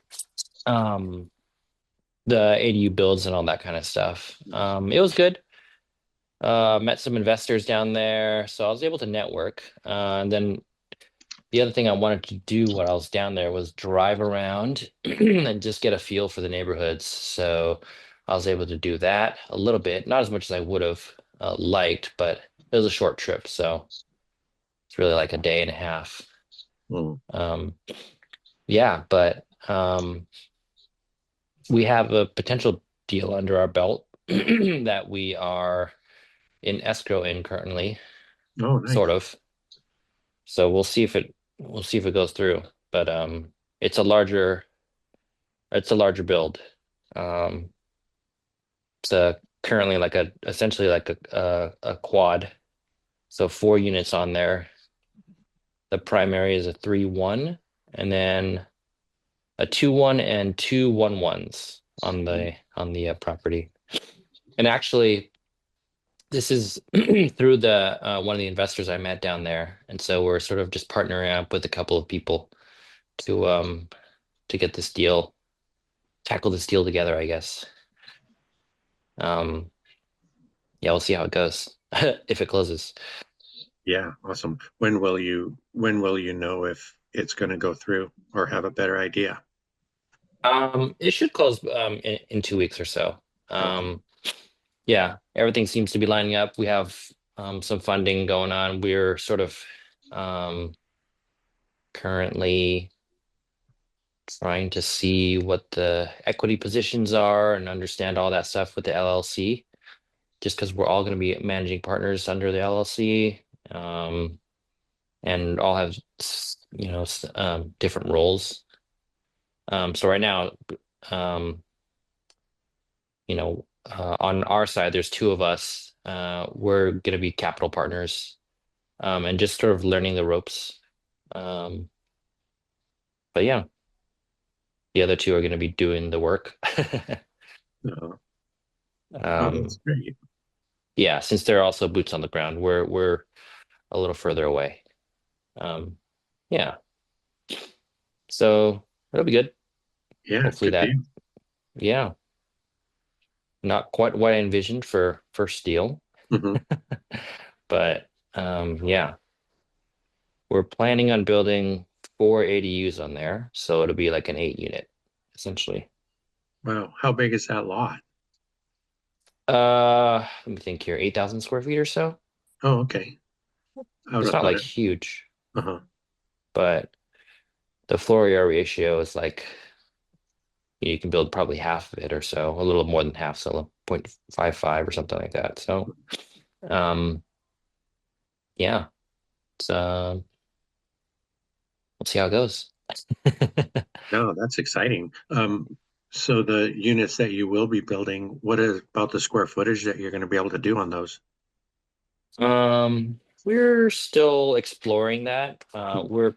I think we're looking at 2 2s, essentially, like around 800 square feet a piece, Okay. 800 to 900 square feet. So, somewhere between 32 and 3,600 square feet added. Yeah, I think we built 4 of them, and let's just say they rent for like a 2 2 down in San Diego in that area. May rent from maybe 31 to 3,500 or Mhm. so each. So that's essentially an added, 12 to $13,000 in rent that we'd be able to get. But yeah, there's a couple things that sort of need to fall in place, I think, for that to happen. So I think right now it's just we're exploring. And So with the properties that are, with the buildings that are on it now, does the deal work like that, or you need to add the floor to help the deal be profitable? Yeah, so the way it's being financed right now is that it's going to be sort of like a fix and flip loan, so it'll just be through hard money. Um, and they'll provide the additional funds to renovate the property, the existing units. So we'll bring those up essentially. There's 2 vacant units.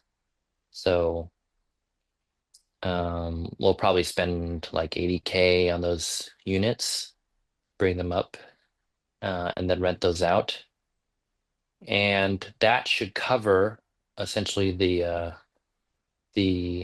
hard money portion of it, which will just be interest only for I think it's 24 months, or sooner if we decide to refi, and if we can get it out the door that way. But that'll also cover our plans and permits, which will probably take 6 months to a year to complete. So I think that's what the timeline is. Just That's What was that's that? in that's in San Diego, Kevin, Yeah, that's in San Diego. and you're Yeah.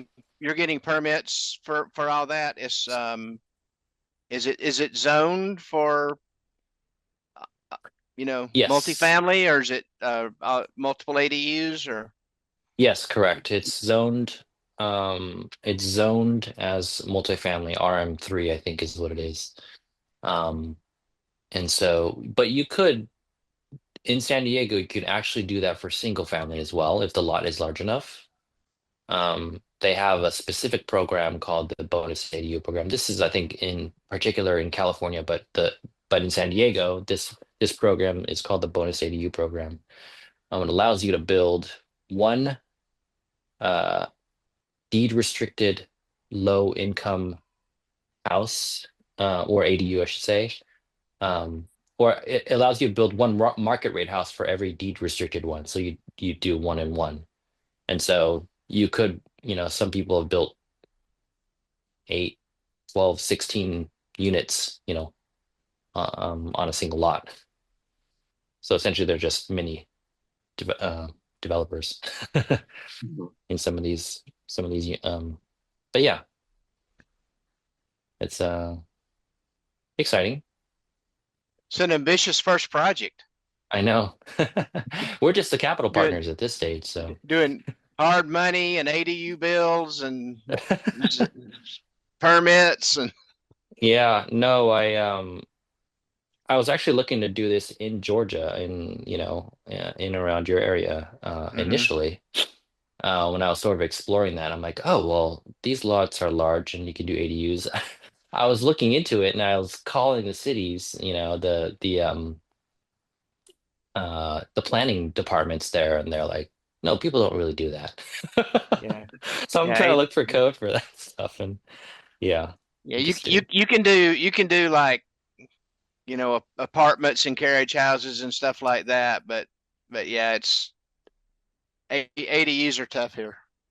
Yeah, and I think I wasn't thinking about it correctly initially, just because the rents didn't, the cost for it.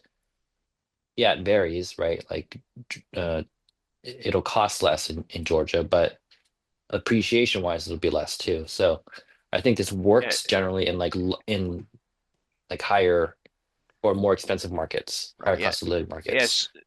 I've always heard everyone say San Diego was an incredible appreciation market, but if you're a cash flow investor, it's hard to get in. Yes. There's a lot Yeah. of fix and flip people in and around the area. Mm. And yeah, you sort of this is the value add portion, the slash burr, I'm calling it the Bieber, where you buy and entitle, and then you build and do the rest of the stuff. Nice. Bieber method, yeah.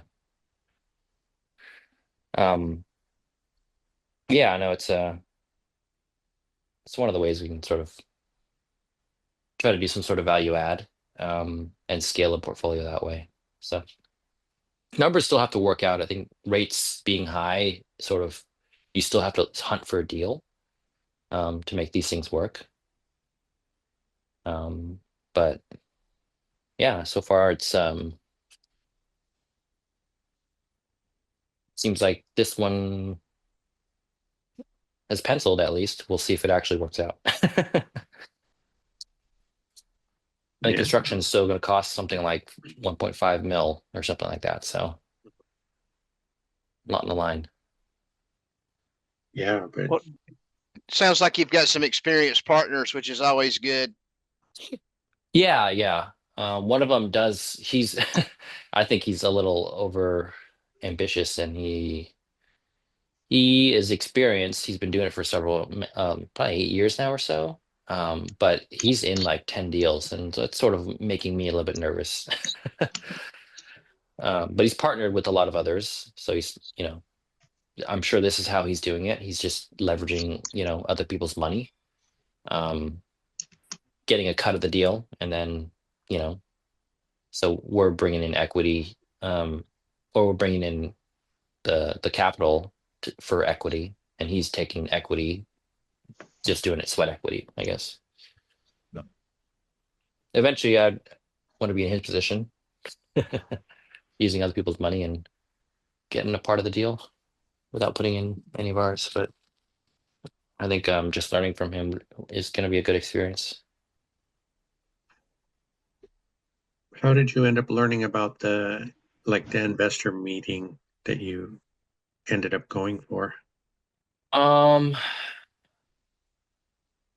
pretty much just stalked him on Instagram. Just trying to leverage social media in general. I mean, I say that jokingly, of course, but I'm poking around and I'm seeing who he's following, who follows him, who's commenting, who's liking his stuff, and I found him through YouTube. He had an interview with some other people, some big names on YouTube, and that whole thing. So he seemed like a down to earth guy. I messaged him, and then eventually started just following a lot of people on. I guess the Instagram seems to be the platform for networking for that, I guess. So that was my way of virtually networking while I'm up here in San Francisco. So that's what I've been doing. I've been busy poking around on people's social medias. Yeah, good. Yeah. But there are like some familiar faces that I've seen now down there, but even though I haven't actually met them, it's just but yeah, it's coming along. I just it's actually not quite the route I was planning on doing initially. I wasn't looking to build this giant multi-family unit. I just stumbled upon that one. I was actually looking to do the smaller like ADU play. You buy a single family and essentially turn it into a duplex or a triplex by building the junior ADU plus an ADU or something like that. So essentially it's the same thing but on a smaller scale, and I think that's done more. I think it's more just the long-term play, because a lot of these, I guess, investors also do that and they flip it. Yeah, I was going to say it sure sounds like it, because I mean, if you would have told me, off the front, I'm in the San Francisco market in a multi-million-dollar property, as I'd say, how in the world can you make that cash flow, with hard money rates? No, exactly. Yeah. But I think at the end it should cash flow. Yeah, the value add part, I mean, it'll be trapped equity is what we have in it, right? Right. We should be able to pull out all of our equity at the end of it. This is essentially a 2-year. I see. So a year, 18 months to 2 years, likely going to be on the, closer to 24 months. But yeah. it's a different market. Well, it sounds like that's pretty exciting, but I was just thinking, what you were talking about, your original plan. Now you'll be in that market down there. It might make it easier if you wanted still to pursue your original goals. Might, with networking and all the connections that you're going to be making, it might make that a lot easier too. Yeah, definitely. I think this is right now, my wife and I, we're just taking this as a learning experience. Yeah, this is sort of what it's going to be for 2 years of equity trapped in there, until we can pull our money out. But essentially, we're just trying to plan, the next year to 2 years. So I think by that stage, we'll hopefully just recycle that capital into another deal, potentially on our own, or with other investors as well. But yeah, that's the plan. And the end goal for this property would be that you guys are going to hang on to it. Yeah, it's a buy and hold. That's what they're saying. I think that the two investors down there sort of have shiny object syndrome. you know. But the the other two investors, me and another partner, we look at this as a long-term buy and hold. And there's potential that, if they want to exit the deal, we'll essentially buy them out and hold it ourselves. But assuming that this cash flows in the end, which when we underwrote it did. Again, things can change. We just, so this is just a theory. But we'll see. Yeah, so it'll just be a buy and hold. We'll eventually be able to pull out all of our capital that we invested, and then it should still cash flow at that stage. With the 100%, or with a small vacancy rate, 5 to 8% or whatever. So Yeah, it doesn't seem like the vacancy rate would be very high down there. yeah, I think it just depends, just because there are a lot of students there too. So, there potentially be some turnover if you're just looking a year, 2 years, 4 years, here and there. But yeah. Yeah, that's pretty exciting. And then at least half of the properties would be brand spanking new. How old are the other buildings? I believe they're 50s. Okay. Yeah, so they're old. They're older. A lot of San Diego is, 40s, 50s, 60s, I believe. So there's some newer things, but at least in the areas that I'm looking at, there are actually some older ones too, 1900s. Yeah. 1920s craftsmen's and stuff like that. But a lot of mid-century stuff in the areas that I'm looking at. But yeah, that's exciting. I think don't want to get my hopes up, but Yeah, it's hard not to though, right? Yeah, yeah, if we're able to cash flow $1,000, $2,000 from it, then we're golden for now. But we'll see. We'll see if it actually turns out that way.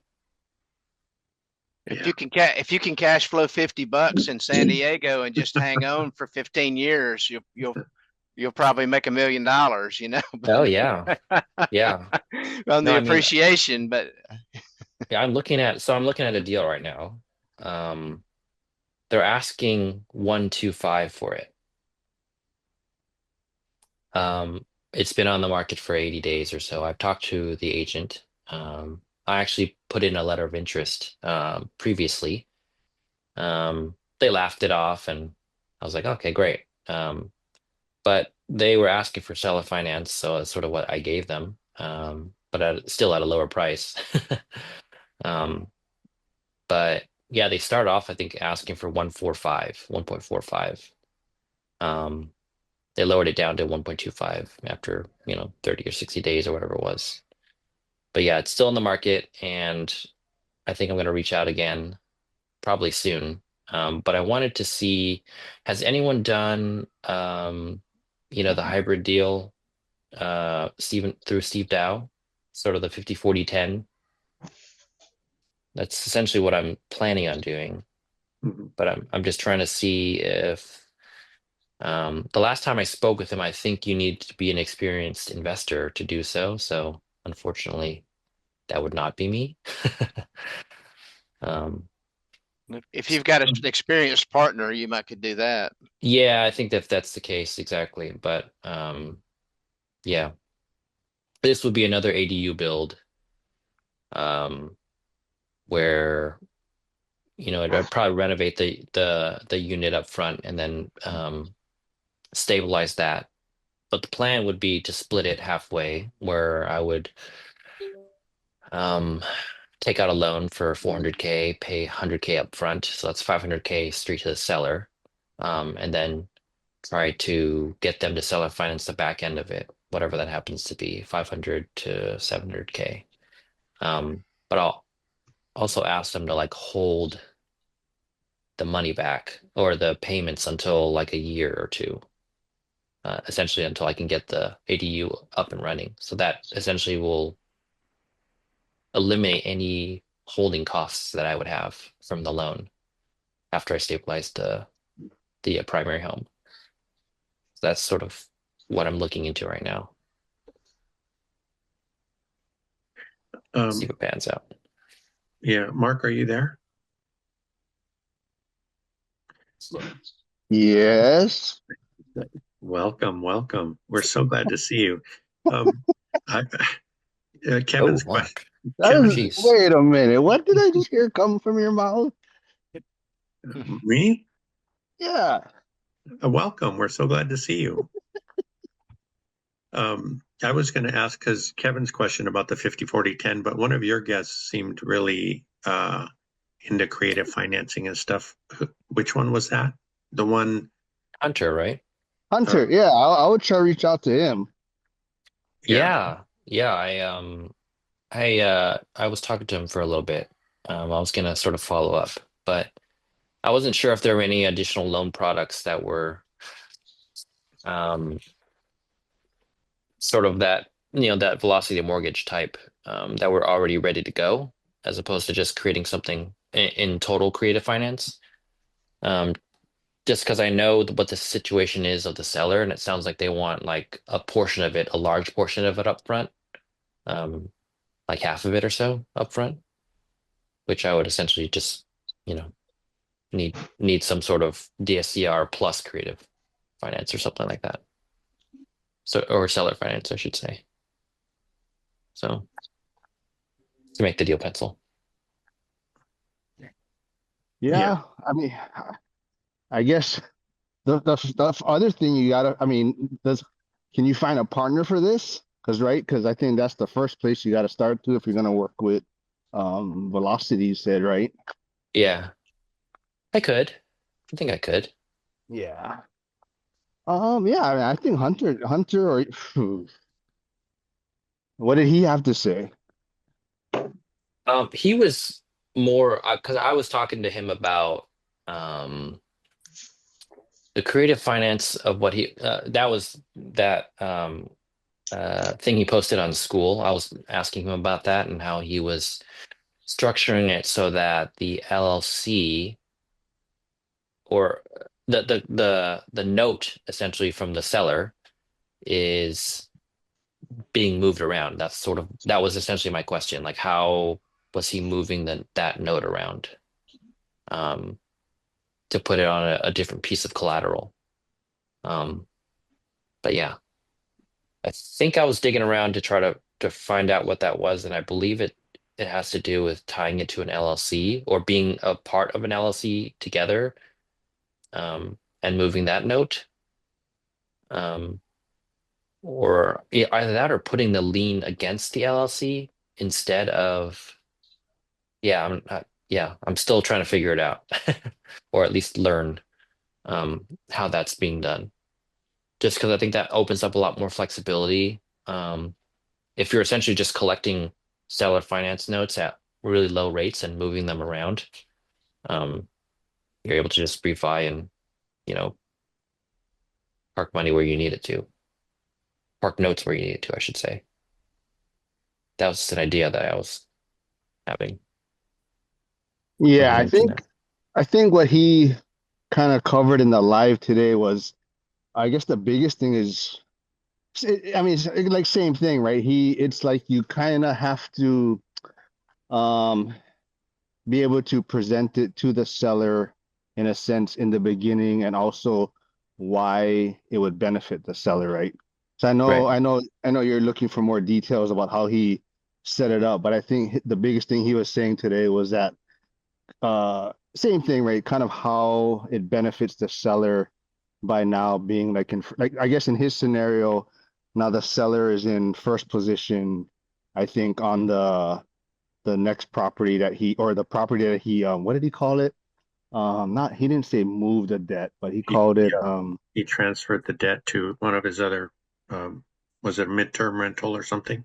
yeah, but he had like a little not a catchy term for it, but it wasn't transfer. It was oh shoots, what did he say today? But yeah, I forgot the name he used, but essentially it was move the debt from one property to another property, but now it was beneficial for the seller because the seller was in first position now on this new property. So I guess I guess that was the biggest takeaway for me, was that he, from the beginning he kind of saw the vision for that Yeah. opportunity. So it was something he presented to the seller, and then now he also selling him on why it was beneficial for the seller, right? hmm Yeah, I think it depends. I mean, like for this particular property, I think that it probably has sentimental value to the sellers. So I'm not quite sure that they would want to move their, you know, that note, I guess. But I guess why not? If they're selling the property. So I don't know. You know,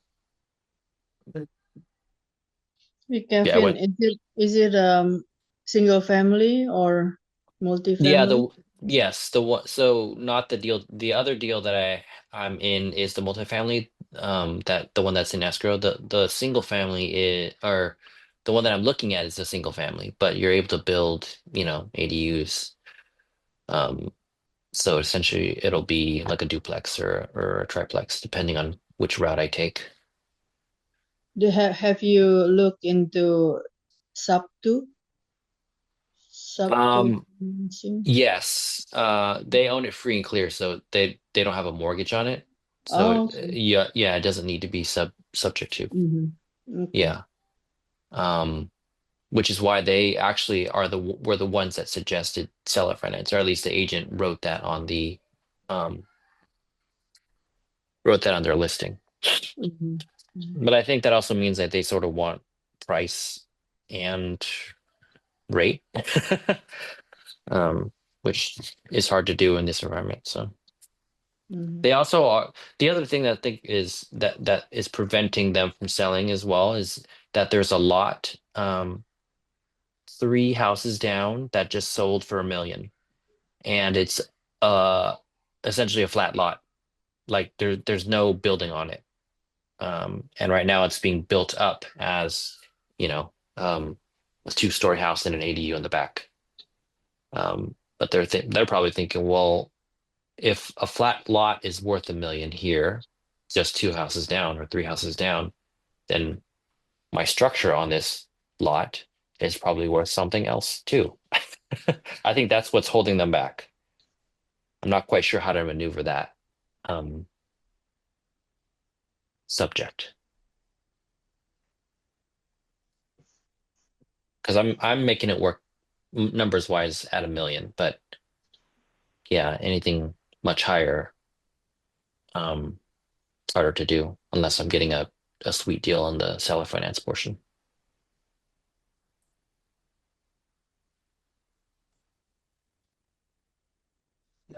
Sorry, I didn't mean to go down the ADU rabbit hole.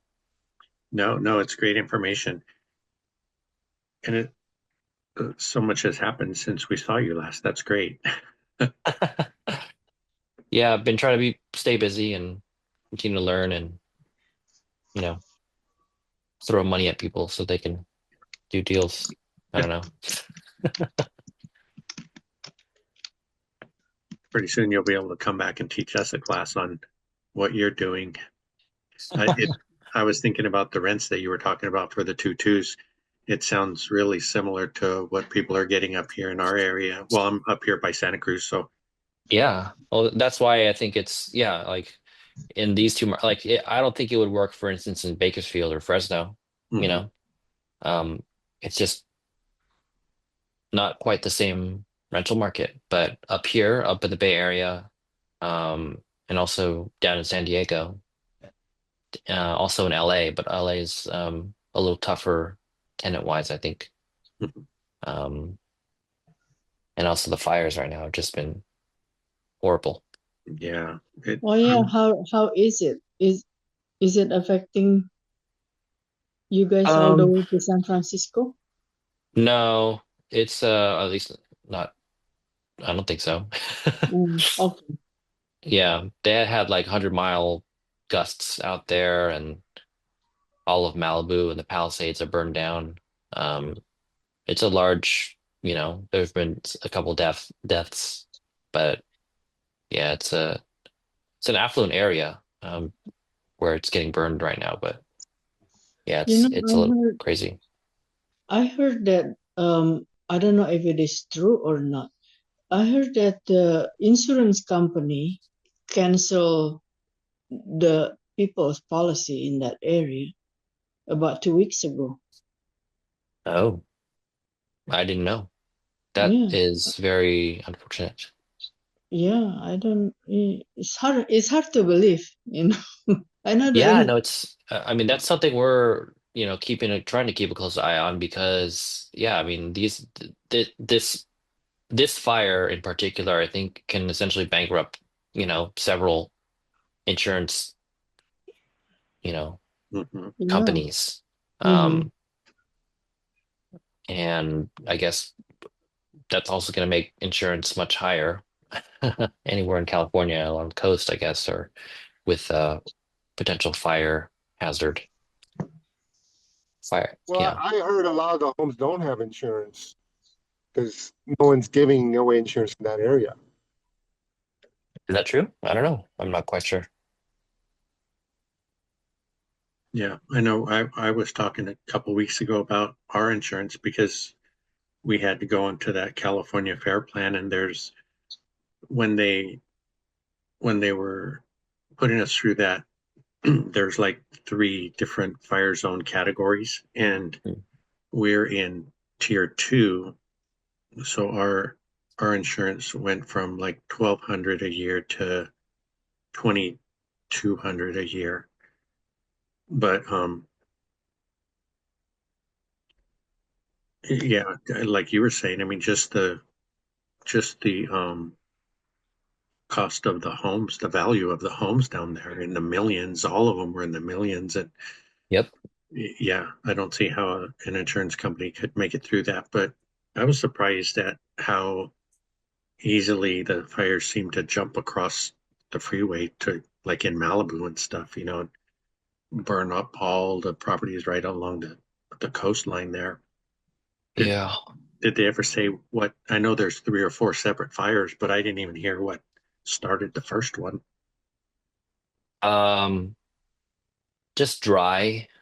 It's dry and high winds. But that's only a part of the field, right? The Mhm. other part of the field is just that area, you know, um, is almost a forest, right?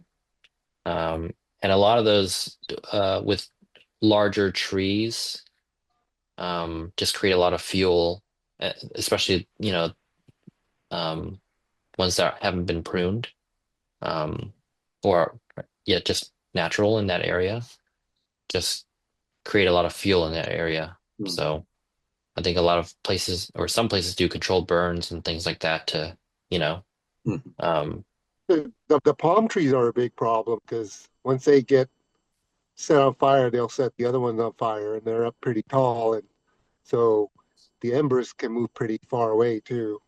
Yeah, especially if they're high up, and that's why again high winds, you know. But I think it depends if it's a Washingtonia robusta, you know, the Mexican fan palms. Those usually that they have little petioles that go all the way up. California fan palms and Mexican fan palms. Um, they have a lot of fuel if you don't maintain them, but they don't. Their little petioles, the fuel on them, they don't fall off by themselves, so they can catch fire. And yeah, and then spread to the next one.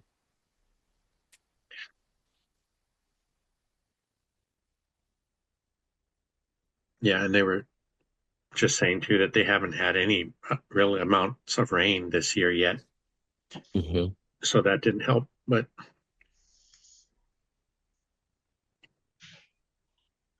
It's getting a lot more extreme, just all across the board.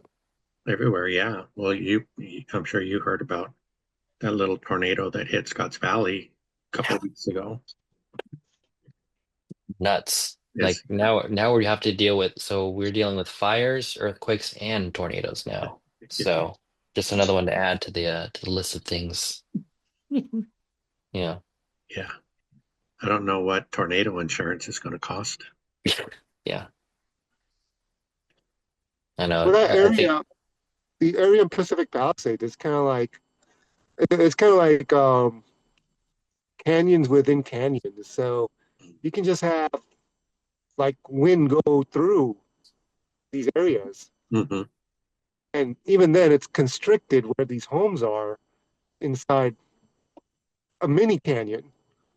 Um, so the wind will push through these areas. Yeah, it was pretty strong. They build the road where there's a you get this little valley, but in the canyon, and they'll build a road, and then they'll build the homes um, right there. So you get these little fingers everywhere, Hmm. and the wind just follows down the canyon and then the mini canyon, and then out to the ocean.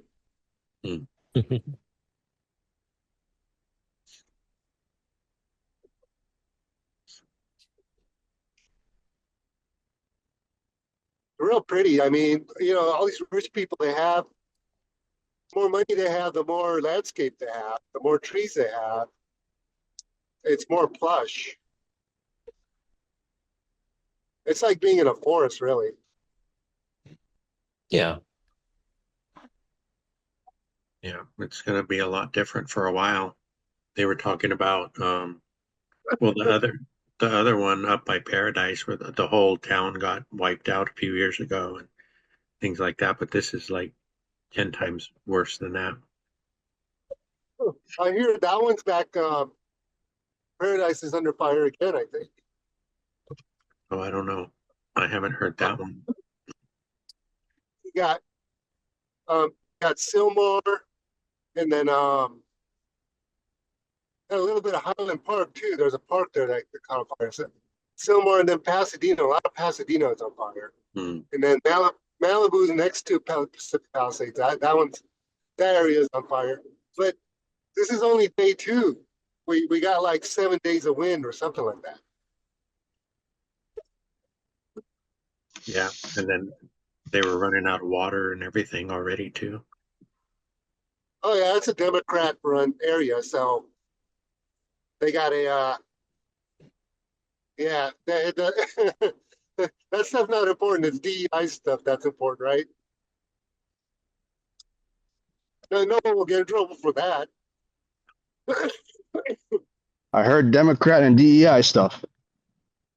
Well, yeah, so that's why they don't have water. No, I'm ready to jump in. Yeah, it's still in winter time. Man, it's really sad. Well, these people voted these people in. That's how I look at it.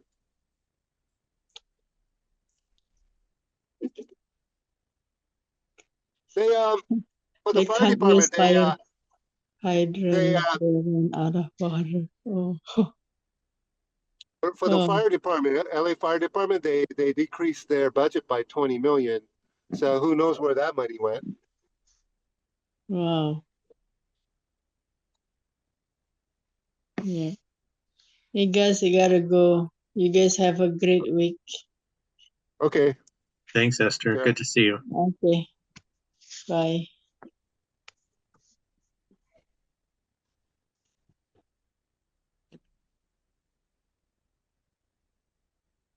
It's just in LA, it's like every single spot's just taken up by a home. If it looks buildable, they'll build it. And you got homes on stilts in a lot of places. Hmm. Yeah, you look at it, it's just like 4 metal poles, and the house is just like on poles. And there's no land. It's like a little bit of land, and then everything just juts out of the cliff.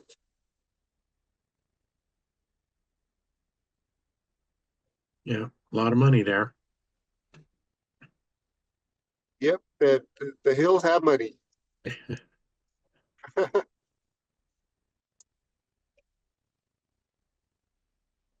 Especially like El Segundo. Holy cow. I mean, you get these like buildings that look like they're like 5, 6 stories high Mhm. on the side of a cliff. And it's just straight up and straight down. And it's all kind of like what do you call it?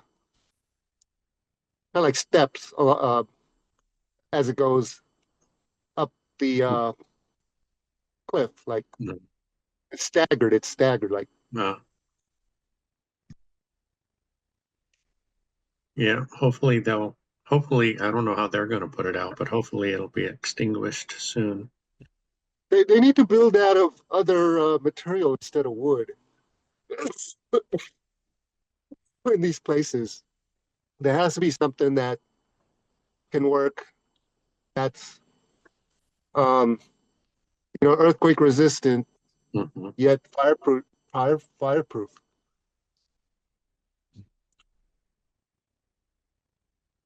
Because if it was brick, then there wouldn't be as many issues. Just like the Getty Villa, that's like built out of other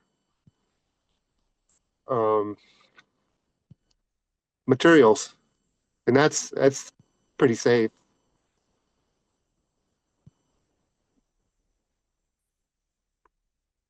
Yeah, they'd have to do something like that with the roof as well. Brick would be great, but then some kind of a roof that wouldn't burn would be. Yeah, a metal roof or something like that. Mhm. Sounds like a good opportunity for a contractor, Frank, to come up with a fireproof house for California. Yeah.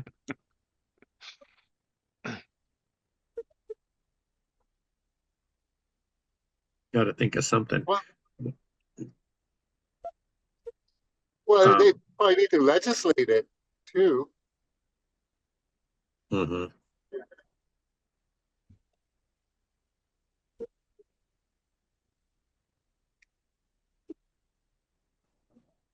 Anybody else got any other questions? It's good to see you, Anna.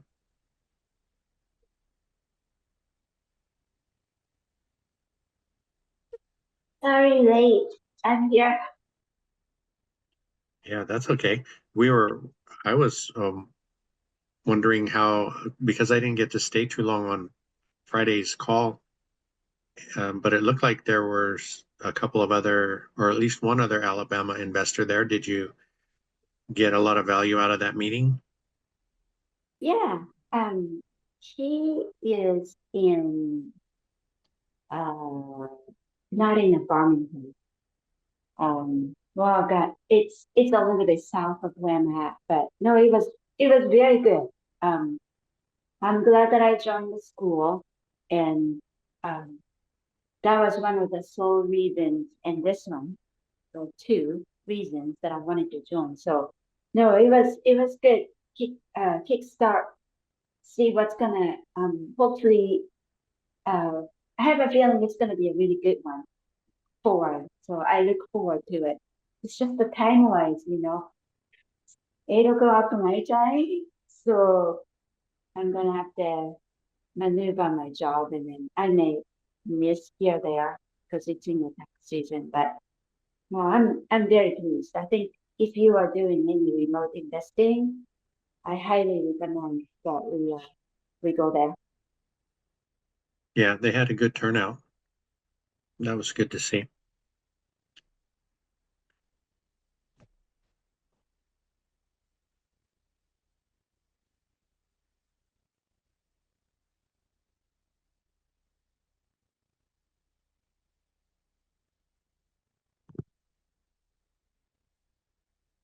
You guys all out of thoughts? We haven't had an early meeting in a long time.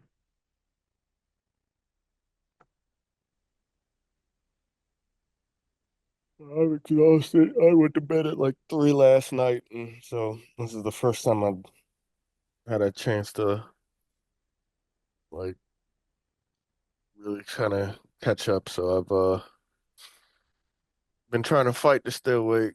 So No, that's okay.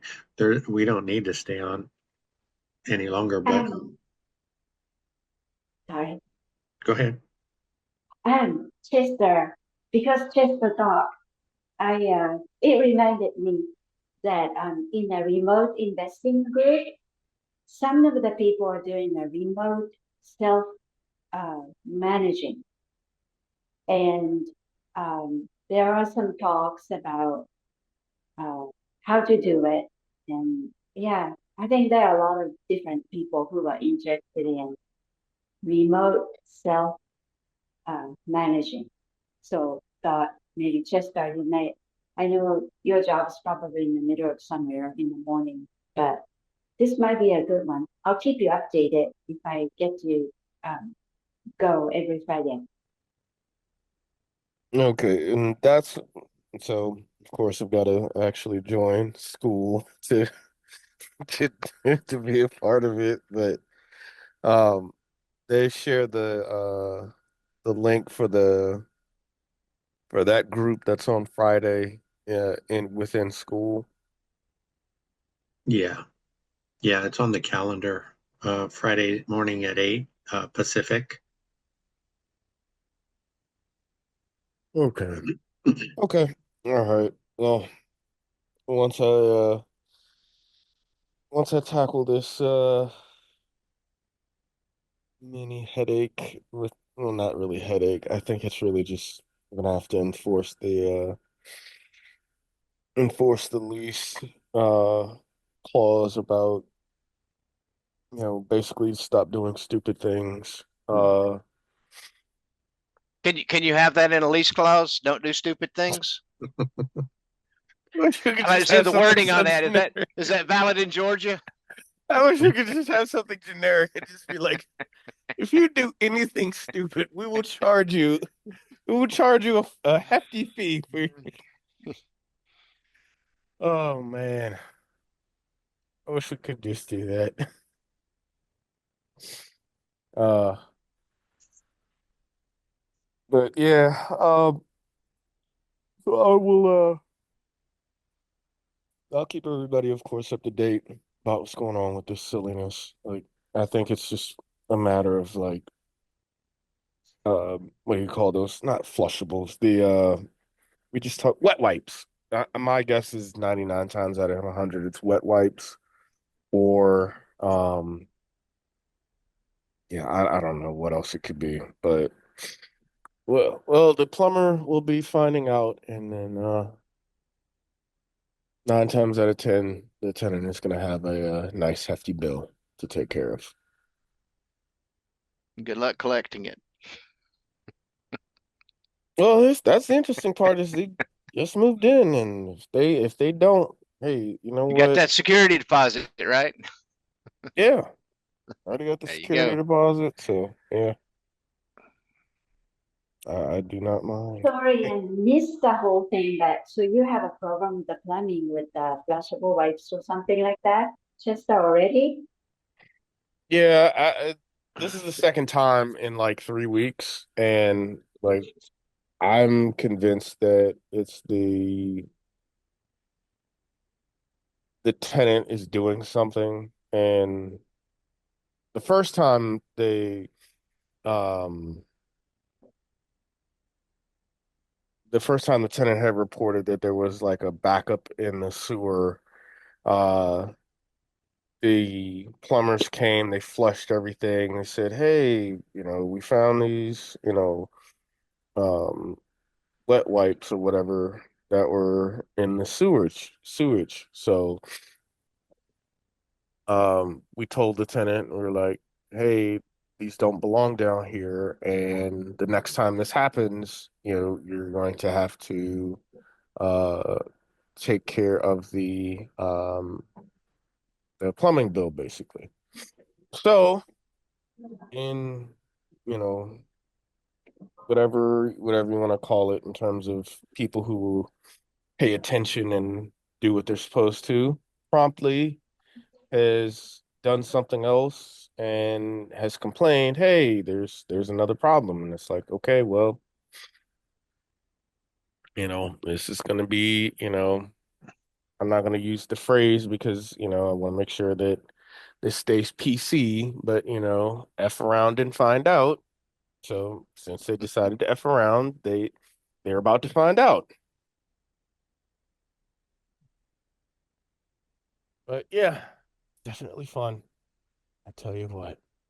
So what backs up? Just the toilet or everything? So it was backing up at the sewage point in the basement, and I had already done a sewer scope on the house right before closing. Excuse me. So I know that all of the lines were clear. So I had no problems whatsoever till the tenant gets in.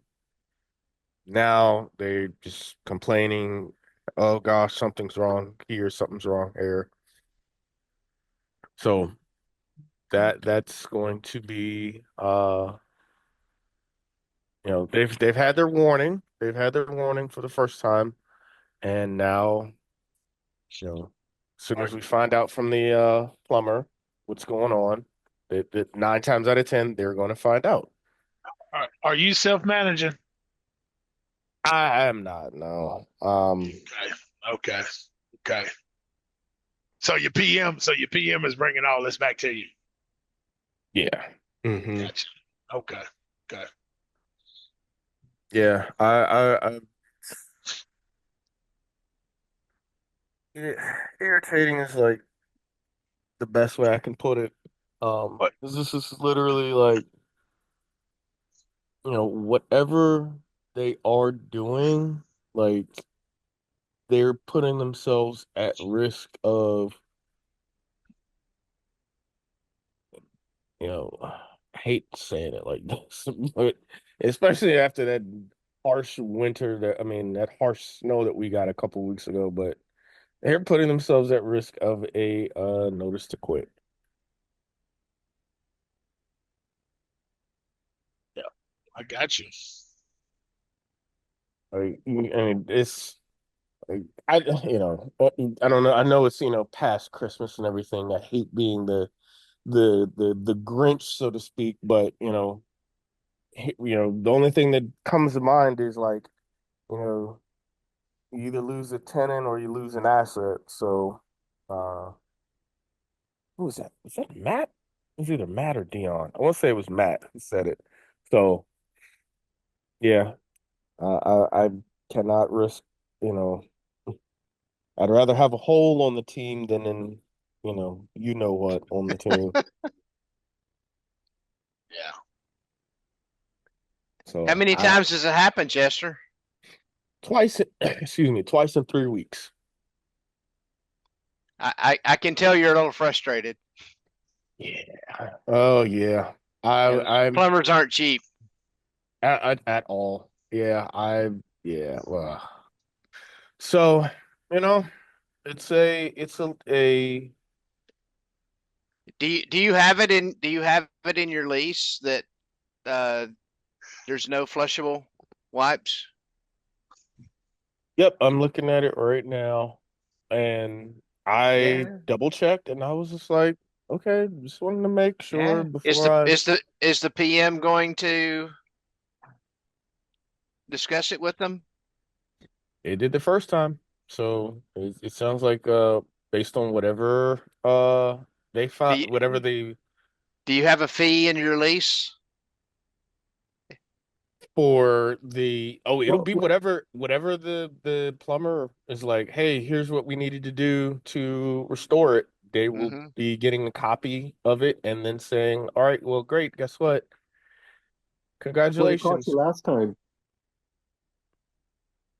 Wait, say it again. What did it cost last time? $335. Yes. Yeah. Yeah. Yeah. Yeah, that's strong. Yeah. Yep. So nothing like you know, the best phrase, the fool me once, shame on me, fool me twice, shame on you. Like, yeah, this Yeah. one's gonna. Yeah. I think you definitely need to have your PM send them a letter and say that the sewers were scoped before they moved in. There was nothing there. The lease clearly states they can't do it. And if it does say they're responsible for it, I'd send them an invoice.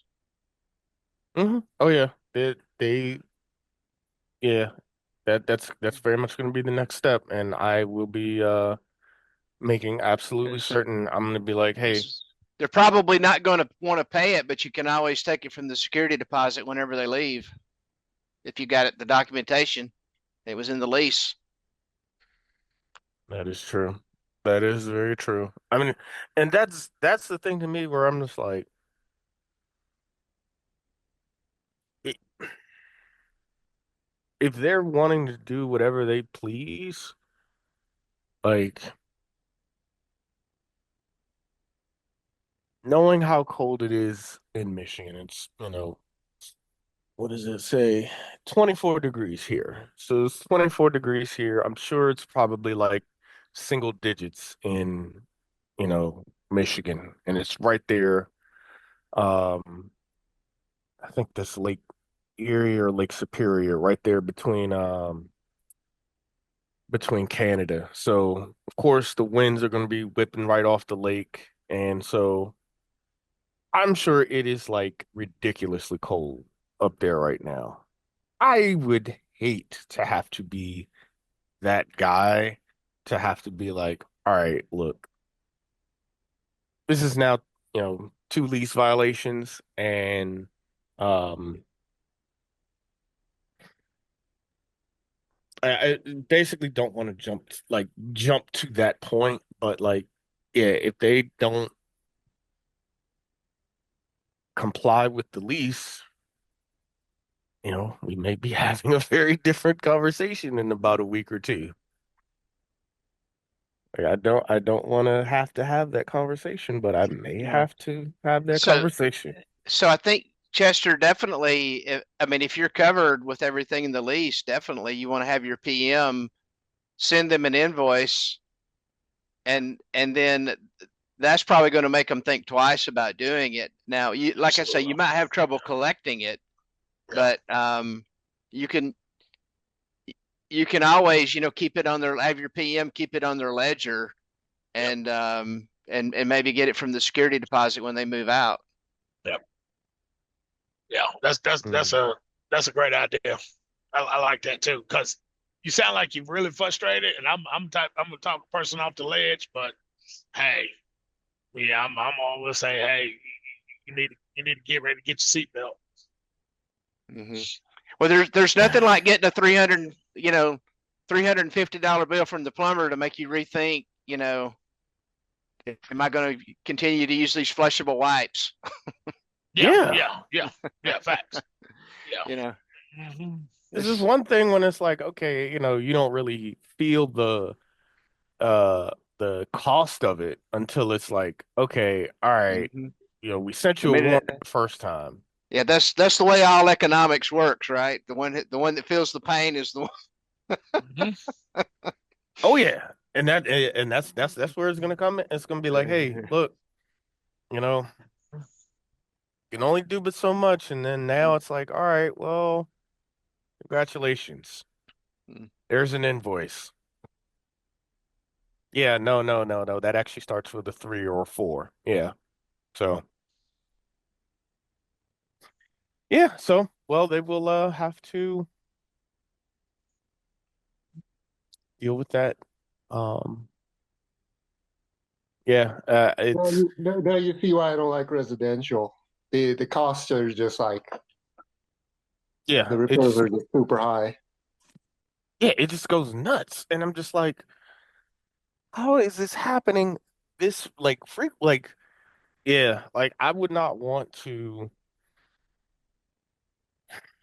Yeah, I just would not want to. If I have to, I'll put it like that. If I have to make that call, you know, I'll, yeah, that would be painful, but I mean, hey, I have to make the call because, not just going to continue to sit there and allow them to tear the place up and yeah, Well, I think step one, right, is just bill them for it, right, and then you don't have to go all the way to, lease violation and you're out of there. You can just bill them for it and see what happens. Yeah. That might stop the behavior right there. Yeah, good advice. Good advice. Good advice. Yeah, no, you're right. Yeah, and I guess the other reason why I was thinking about it from that perspective is, the fact that it has happened so frequently and again, I guess part of it still being because they have not had to feel, a financial impact Mhm. until now. Yeah, it's easy to pick up the phone and call somebody and say, "Hey, come and fix it," and they're not having to deal with it. But like you said, like that gentleman said, send them that invoice. You might not collect, but the point of it is they're gonna be like, "Oh, this dude here is playing." Let's exactly. Yeah, Let's see how they like those $350 invoices. Right. Because because your PM he really gonna call you when I ain't paying this that landlord, and it just keeps and then here we go again. Now you're getting into a PP match contest, and then it's just like, but my thing, like I said, my theory is probably gonna be different than any others, but like you said, you want to minimize that turnover as much as possible.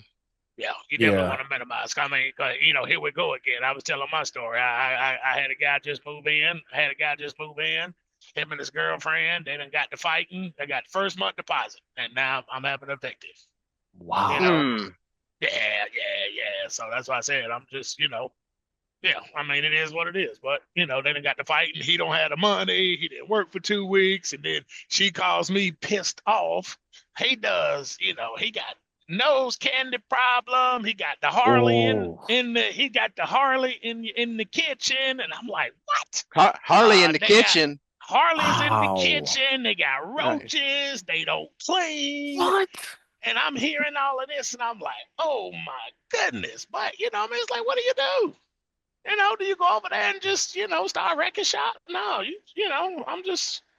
Hey man, we're gonna take it one day at a time. Oh, so we already found that letter to quit, and so we're gonna give it a couple more days, and then hey, and like I said, they just moved in. Got the deposit. I gotta put them out already. He moved his mama in. Didn't say I had no smoking. The house smelled like smoke. They've been in there smoking. Yeah, she told that too. They've been in there smoking. They've been in there smoking ever since. So they've been in there smoking. So it's like everything that you say don't do, they doing it. They get into a fight, and so she has left. And I told my wife, get rid of them. You need to get rid of them. They're Well, gonna keep doing it. no, they gone. No, they gone. Ain't no coming back. Yeah, yeah, that's what I'm saying. I'm just want to tell Chester. Yeah, it's a done deal. It's a wrap. Yeah.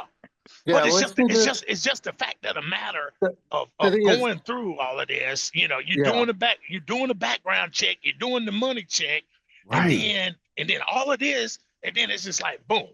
You know, oh, then he moves his mom in, he's taking care of his mom, and I'm like, okay, well maybe Yeah, no. he's taking care of mom, so mom obviously should be able to get a check. He should be able to take care of the rent. You know, he's a truck driver, makes $8,000 a month. You know, like he should be able to take care of it. And it's like, no, no. Yeah, once So- they disrespect you once, they'll just They'll keep do it going. again. Yep. Oh yeah, I'm not. Yeah, like I said, you know, he was like, oh, I'll pay partial. It's like, nope, no partial. But like I said, I'm letting my PM. But me and my PM, we talk. And but like I said, man, I'm just trying to keep a cool head about it. You know, I really truly am. Just got to keep a cool head about it. Go ahead and get them on out. We'll clean up whatever we got to clean up, and get right back to it. You know, so.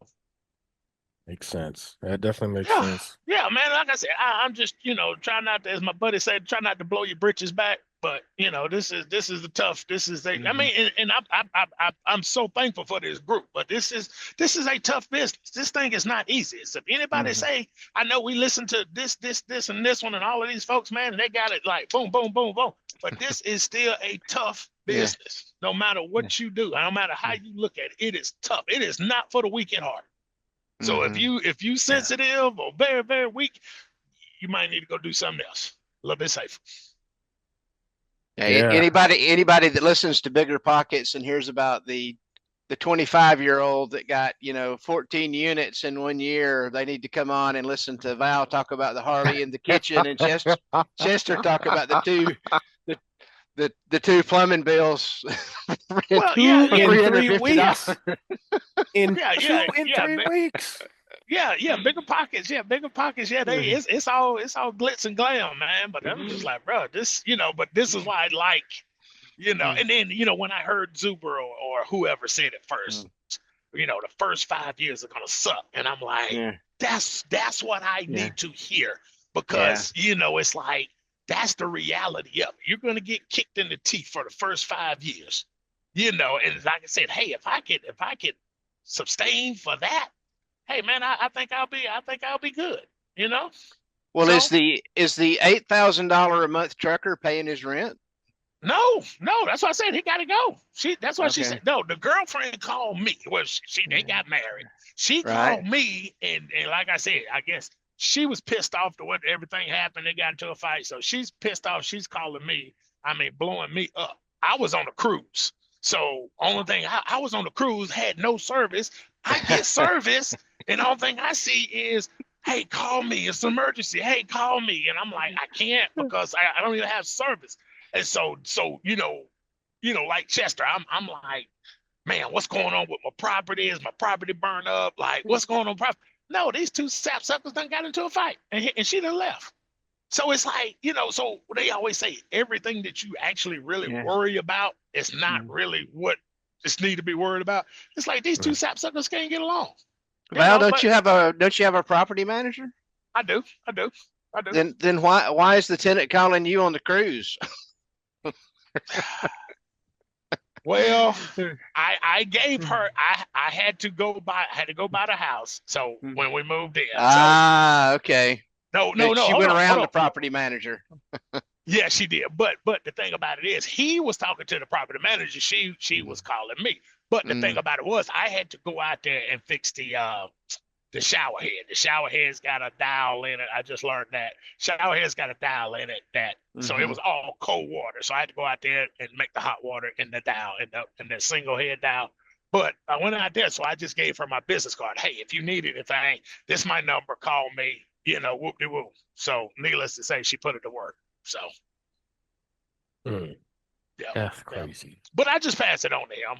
She called me, she talked, I pass it on to him, so but yeah. But hey man, So he paid security deposit in first month, and now he stopped paying after the first month.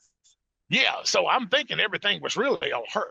She was the one that was really floating and everything. And then that's why I told my wife, I said, if something because it's like he's moving in, he's moving in and he's like, he said, can I paint the walls? I'm like, why would you want to paint the walls? Well, I just don't want to see something besides white walls. I said, the wall's not white. That's a light gray. And so I'm just like, I'm telling my wife, I said, if something happens to her, we're going to have a problem. And needless to say, I was right. I got a problem now. Yeah. See, she's gone. So now it's just him. And so he ain't even paying. So it's like, hey, I gotta clean house. It is what it is though. How's your property manager dealing with all this? Seems like he is, but I still try to work hand in hand because I don't, it's that I'm not that big. Like I said, I'm not that big of a unit. So I kind of work hand in hand, and then I'm still kind of pretty hands on as well too. But like I said, I still want to know what's going on at my properties. I mean, I don't want to be like so I don't want to be so disconnected. Like I said, I'm not that big. I ain't got but 3 properties, but I don't want to be that, I don't want to be like, hey, I'm off, doing my thing. I definitely want to still be connected also too. I just brought him on, you know what I mean? And so I'm still trying to check him and make sure we on the same page. You know what I mean? Because, you can run down, hey, what everything you expect, but it's still going to be a day-to-day basis on how this person is performing. You understand what I'm saying? If that makes sense. Right. Yeah. Mhm. Yeah. So we're just filling each other out. He understand what, I'm understanding the way he operates, and I want him to understand the way I'm operating. And like I said, we can build something more in the future, Yeah. So, and then too, it's been short lived. Like I said, they just moved in. It ain't even been a month. So I think you'd rather deal with a clogged toilet. exactly, exactly. Yeah, exactly. So Yeah, it's kind of funny. He asked if he can paint the living room and then gets a Harley inside the house. Oh well, yeah. Well, see, that's what I said. The girlfriend, she ran all that down. He owes on the Harley, so he's hiding the Harley out. That's why he's putting it in there. Yeah. And I'm thinking, and so in my mind, I'm like, can you even get a Harley through the door? Yeah, but so the thing is, they cannot repossess your vehicle if it's in the garage. it's in the kitchen. Well, That's if so in the Or, garage, saying there's a that kitchen. So no wonder. Oh, the girlfriend, like I said, the girlfriend called, and we all know, hey, when a woman's scorned, she gonna tell everything. But when I tell you she told it all, she told it all. So yeah, I mean, but hey, what you gonna do? What you gonna do? Do what you got to do. Move on to the next one. Yeah, I think it's just getting to that point of like not allowing things like this to. That's going into the next lease there. No Harley in the kitchen. Yeah, exactly. Yeah. Hey, but you know what? You know what's so funny about that? I used to listen to Dave Ramsey back in the day. Oh man, years and years, 1,000 years ago, Dave Ramsey said, "Hey, don't ever." Dave Ramsey said, "Don't ever have properties out of state that you can't ride by," because that was the first thing he said. He said they'll be changing the oil of their Harley Davidson in the middle of your living room. I don't know if anybody else ever heard that, but Dave Ramsey used to say that years and years and years ago. And then lo and behold, I got a Harley in the kitchen. It's almost worth having that problem just for the story, just so you can Absolutely. you can one up all the other landlords on a call like this. Hey, look, I'm trying not to, but I got a cousin that I have a cousin that's in Chicago, and it's like I get a kick out of the stories that he tells me, and so it's just like, man, I love those stories, because every time I talk to him, he's got a different story. But now I'm feeling like, hey, I got some stories on my own. But like I said, it's never a dull moment. That's for sure. Well, just out of curiosity, I know you said you had a PM, but did you set the screening criteria? Yeah. Or did the PM do it? No, we had talked about it on a previous, and so we did the turbo tenant. Yeah, Yeah, truckload tenant. Yeah. Did the background check and evictions and credit all came back good? Everything checked out. Yep. Everything checked out. He told me because actually I was looking to do Section 8. And so the PM was like, I want somebody to have a little bit more money just versus just hitting the plateau. And I said, okay, that's fine. And he's like, but this other guy, he keeps calling. He's a truck driver. He checks out. He said he calls every day. And so, here we go again. I'm a truck driver. Okay, cool. He makes decent money. Okay, well, cool. Let's give him a fair shot, And so he was like, all right, cool. So, yeah, so it didn't pan out. It didn't pan out. So that's what it is.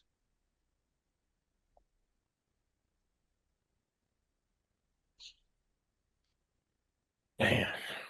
Mm-hmm. First 5 years. Hey, I know it, man. I'm ready. I'm ready. You hear me? I'm taking it on like a champ. You hear me? Man. Yep. Really? But like I said, man, I definitely appreciate this group because, like I said, it definitely it definitely helped. It definitely makes you feel like, hey, you got somebody back there supporting you. You know what I mean? Yeah. Yeah. Well, the other thing you got to consider is like certain areas they don't have any good renters. Yeah. Like Las Vegas, for me, it was really hard for me to find a tenant there. There's just no good ones left. Yeah. Yeah. Mm-hmm. Yeah.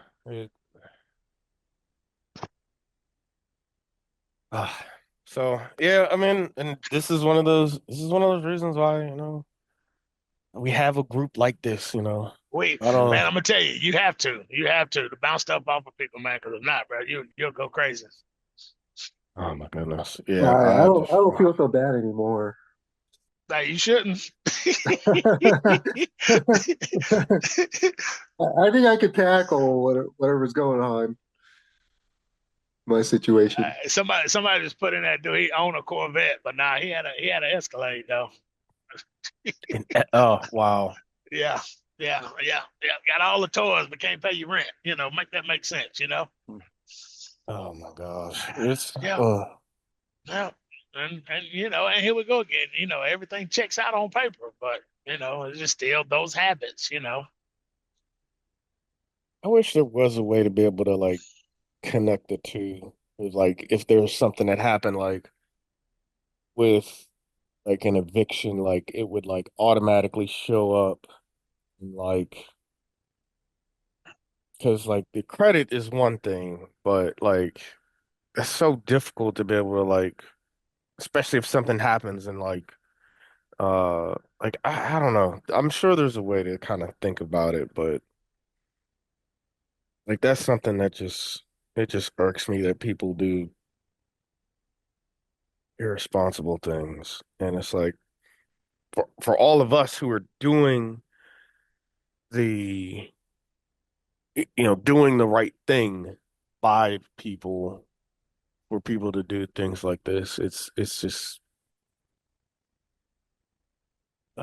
irritating, frustrating, whatever you want to call it. I think it's just you got a credit report every month. That's the way to do it. You said a credit report every month? Yep. There's a company my property manager uses. I forgot to ask him what it was, but it's like $25 a month to report the rent to the person's credit report every month. And if they're late, it'll show up late, right? And then if they're a couple months late, it'll be 2 months late on the credit report, and that way other landlords can see that. Yeah. Keep them in line too. Well, I'm at a point, man. You just, you got some people just ain't gonna do right. They just ain't gonna do right. And then, it's just, I don't know. It's just like, like Chester was saying, it's like, you try to get out here and do the right thing and all of that, but it's just, you just got some folks that's just not gonna do right. But there's some, at least, there's some like revenge on your part. But at least, I won't call it revenge. I'll call it justice. Yeah. At least you get to put a mark on their report, their history. Yeah, facts. Oh yeah, for sure. Yeah. For sure. Mhm. Right now, like I said, right now I just want my property back. I just want my property back, get it back. Do whatever we got to do to it, and like I said, get it ready to go again. Yeah. It's Mhm. like it's yeah, and like you said, Val, like the gotta be, this is not for the weak or the faint at heart at No all. sir, no sir, no sir. If somebody tell you that, they telling you a big one. That's for sure. I mean, but Hey, Chester, it's just people. It's just people being out here in the world. I mean, you see the people that's out here in the world now, the people that we deal with out here on the road, at the jobs, convenience stores, wherever. So you kind of got a good, accountability of what how people are. For the most part, I feel like people are good, but you just got something that's gonna be trash too. It just is what it is. That's a good point. That is a really Yep. good point. Yep. I'm sorry. Who was that was calling? I'm sorry. Were you saying something, Matesh? Or was that Frank? Somebody. Oh, no. that was me. I had to run away to go fix the fault real quick. Oh, Jack. Okay. Yeah, you guys are talking about your horror stories and stuff. I'm sitting here listening in the background. I'm sorry if the noise is too much in the background, but you guys are talking. It's just reminding me of my childhood over at my grandparents' house. The only thing you're missing is a Corvette and someone gagging on gas. Gagging on gas? What? So is Yeah, that the motorcycle is always out of gas. They siphon it out. They siphon it out with the hose in the gas tank and inhale and suck the gas in. Every weekend. Oh That's wow. wild. That Yeah. is so wild. The only difference is the motorcycle would be in the living room, and you have some type of V8 engine in the kitchen. Yeah. Oh, yeah. gosh. I love changing out the transmission in the bathroom. I mean, really. I mean, at the end of the day, that's all we can do is just really laugh about it because I feel like you got to laugh to keep from crying. You know what I mean? So it's like, hey, yeah. Yeah. Oh, yeah. Uh-oh. In the bathtub. Tell them to come back to the mic. Hey, say that again. Say that again. We missed that. We can't hear you, Jack. Oh, I'm saying, you joke about putting stuff in the bathtub, but we used to post those stuff in the bathtub, like push the self motion to longevity and stuff. Something's wrong with your. Take the hose out of your mouth, Jack. Yeah, sounds like something's covering the phone. The microphone. Yeah.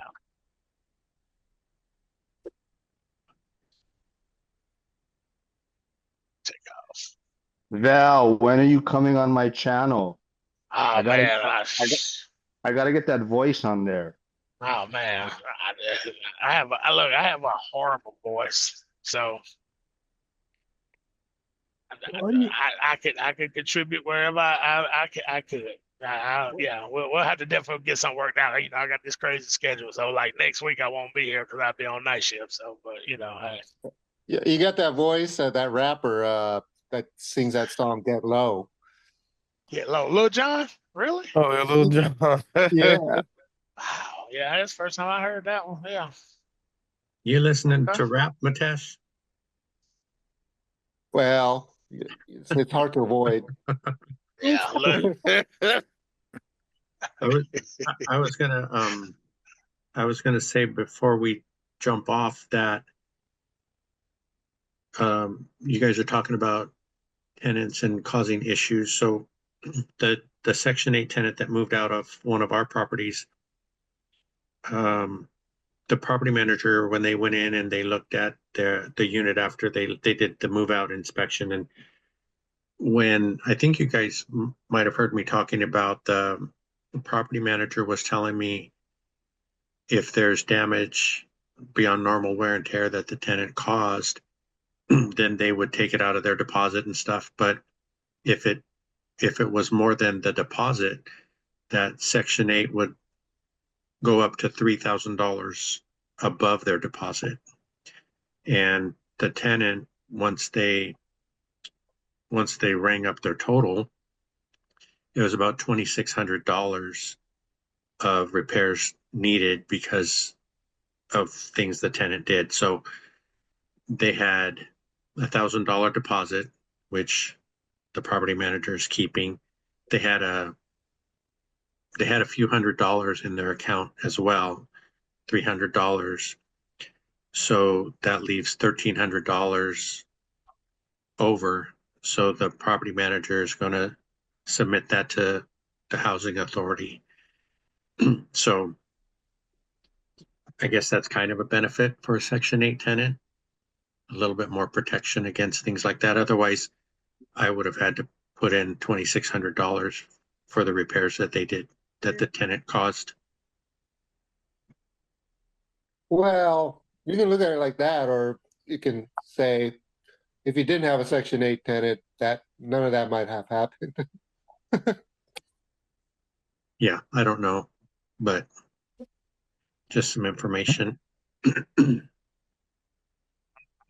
being biased. I think that's which way I'm gonna go. I was wanting to go Section 8 and I didn't, but I definitely told the PM I'm going Section 8. So Hopefully it'll be a good experience for you. yeah. I got another girl. It works out. I love the fact that the money comes in when it's supposed to come in, and you're not sitting here, hey, keep looking at your account, keep looking at your account, keep looking at your account. See if it's done cleared. So Section 8, it comes through, like you said, build up a little bit of a thick skin, have a couple talking tos here and there, but the money comes, and so. Yeah, but I'm definitely that's without a shadow of a doubt. So Yeah, good. Let us know how it goes. oh yeah, of course, yeah. I don't plan on going nowhere. Sure. Definitely good luck with that. Because yeah, just sitting there thinking about the thick skin, like that. Yeah, we hear it all the time, from from everybody. Heard it from Zuber multiple times. He was ready to, break down in tears, and his wife had to, I don't want to say slap him, but basically he was like, look, like we didn't come all this way for nothing. So, of course, now the story is has a much happier ending with Zuber. Same thing with Dion and the um the fellow single dad who paid 1 month and then apparently rented it out to somebody else, and he wasn't even living there. And then, Matt having to deal, and we're still hearing about the silliness that Matt is dealing with. Like, he recently evicted somebody, didn't he? Like Yeah, a couple months ago. What you gonna watch? What you gonna watch? So yeah, it's you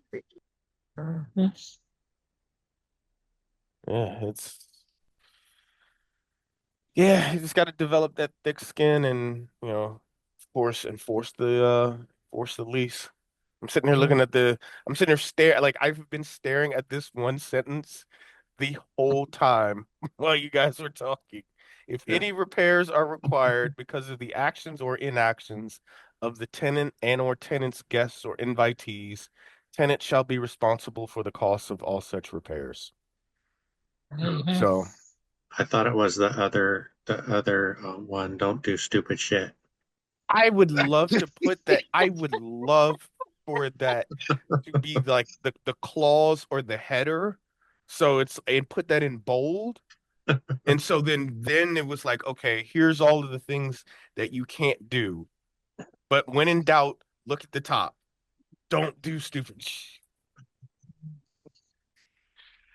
Oh, I needed that laugh, Frank. I honestly needed that laugh because oh my goodness. Yeah, I needed that. So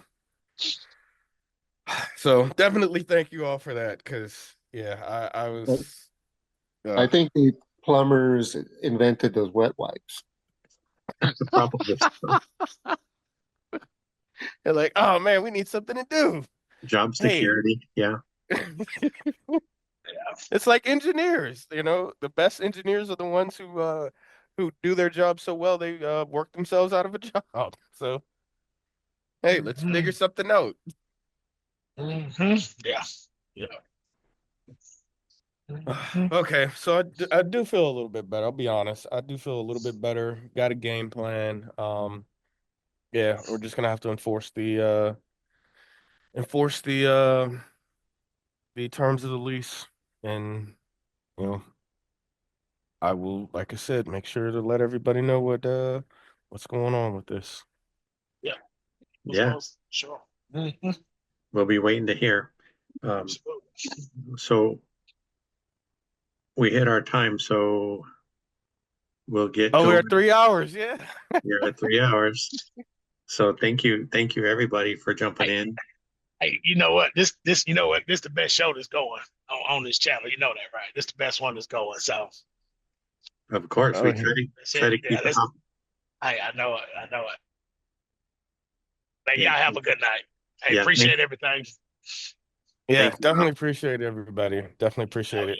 Hey man, look, listen, it's a family now, man. We got to keep each other going, Oh yeah. Oh Exactly. yeah. Yeah, for sure. So y'all have a good night. Okay, we'll see you Alrighty. soon. Thanks, All right, Val. yes, sir. See you. Thanks, everybody.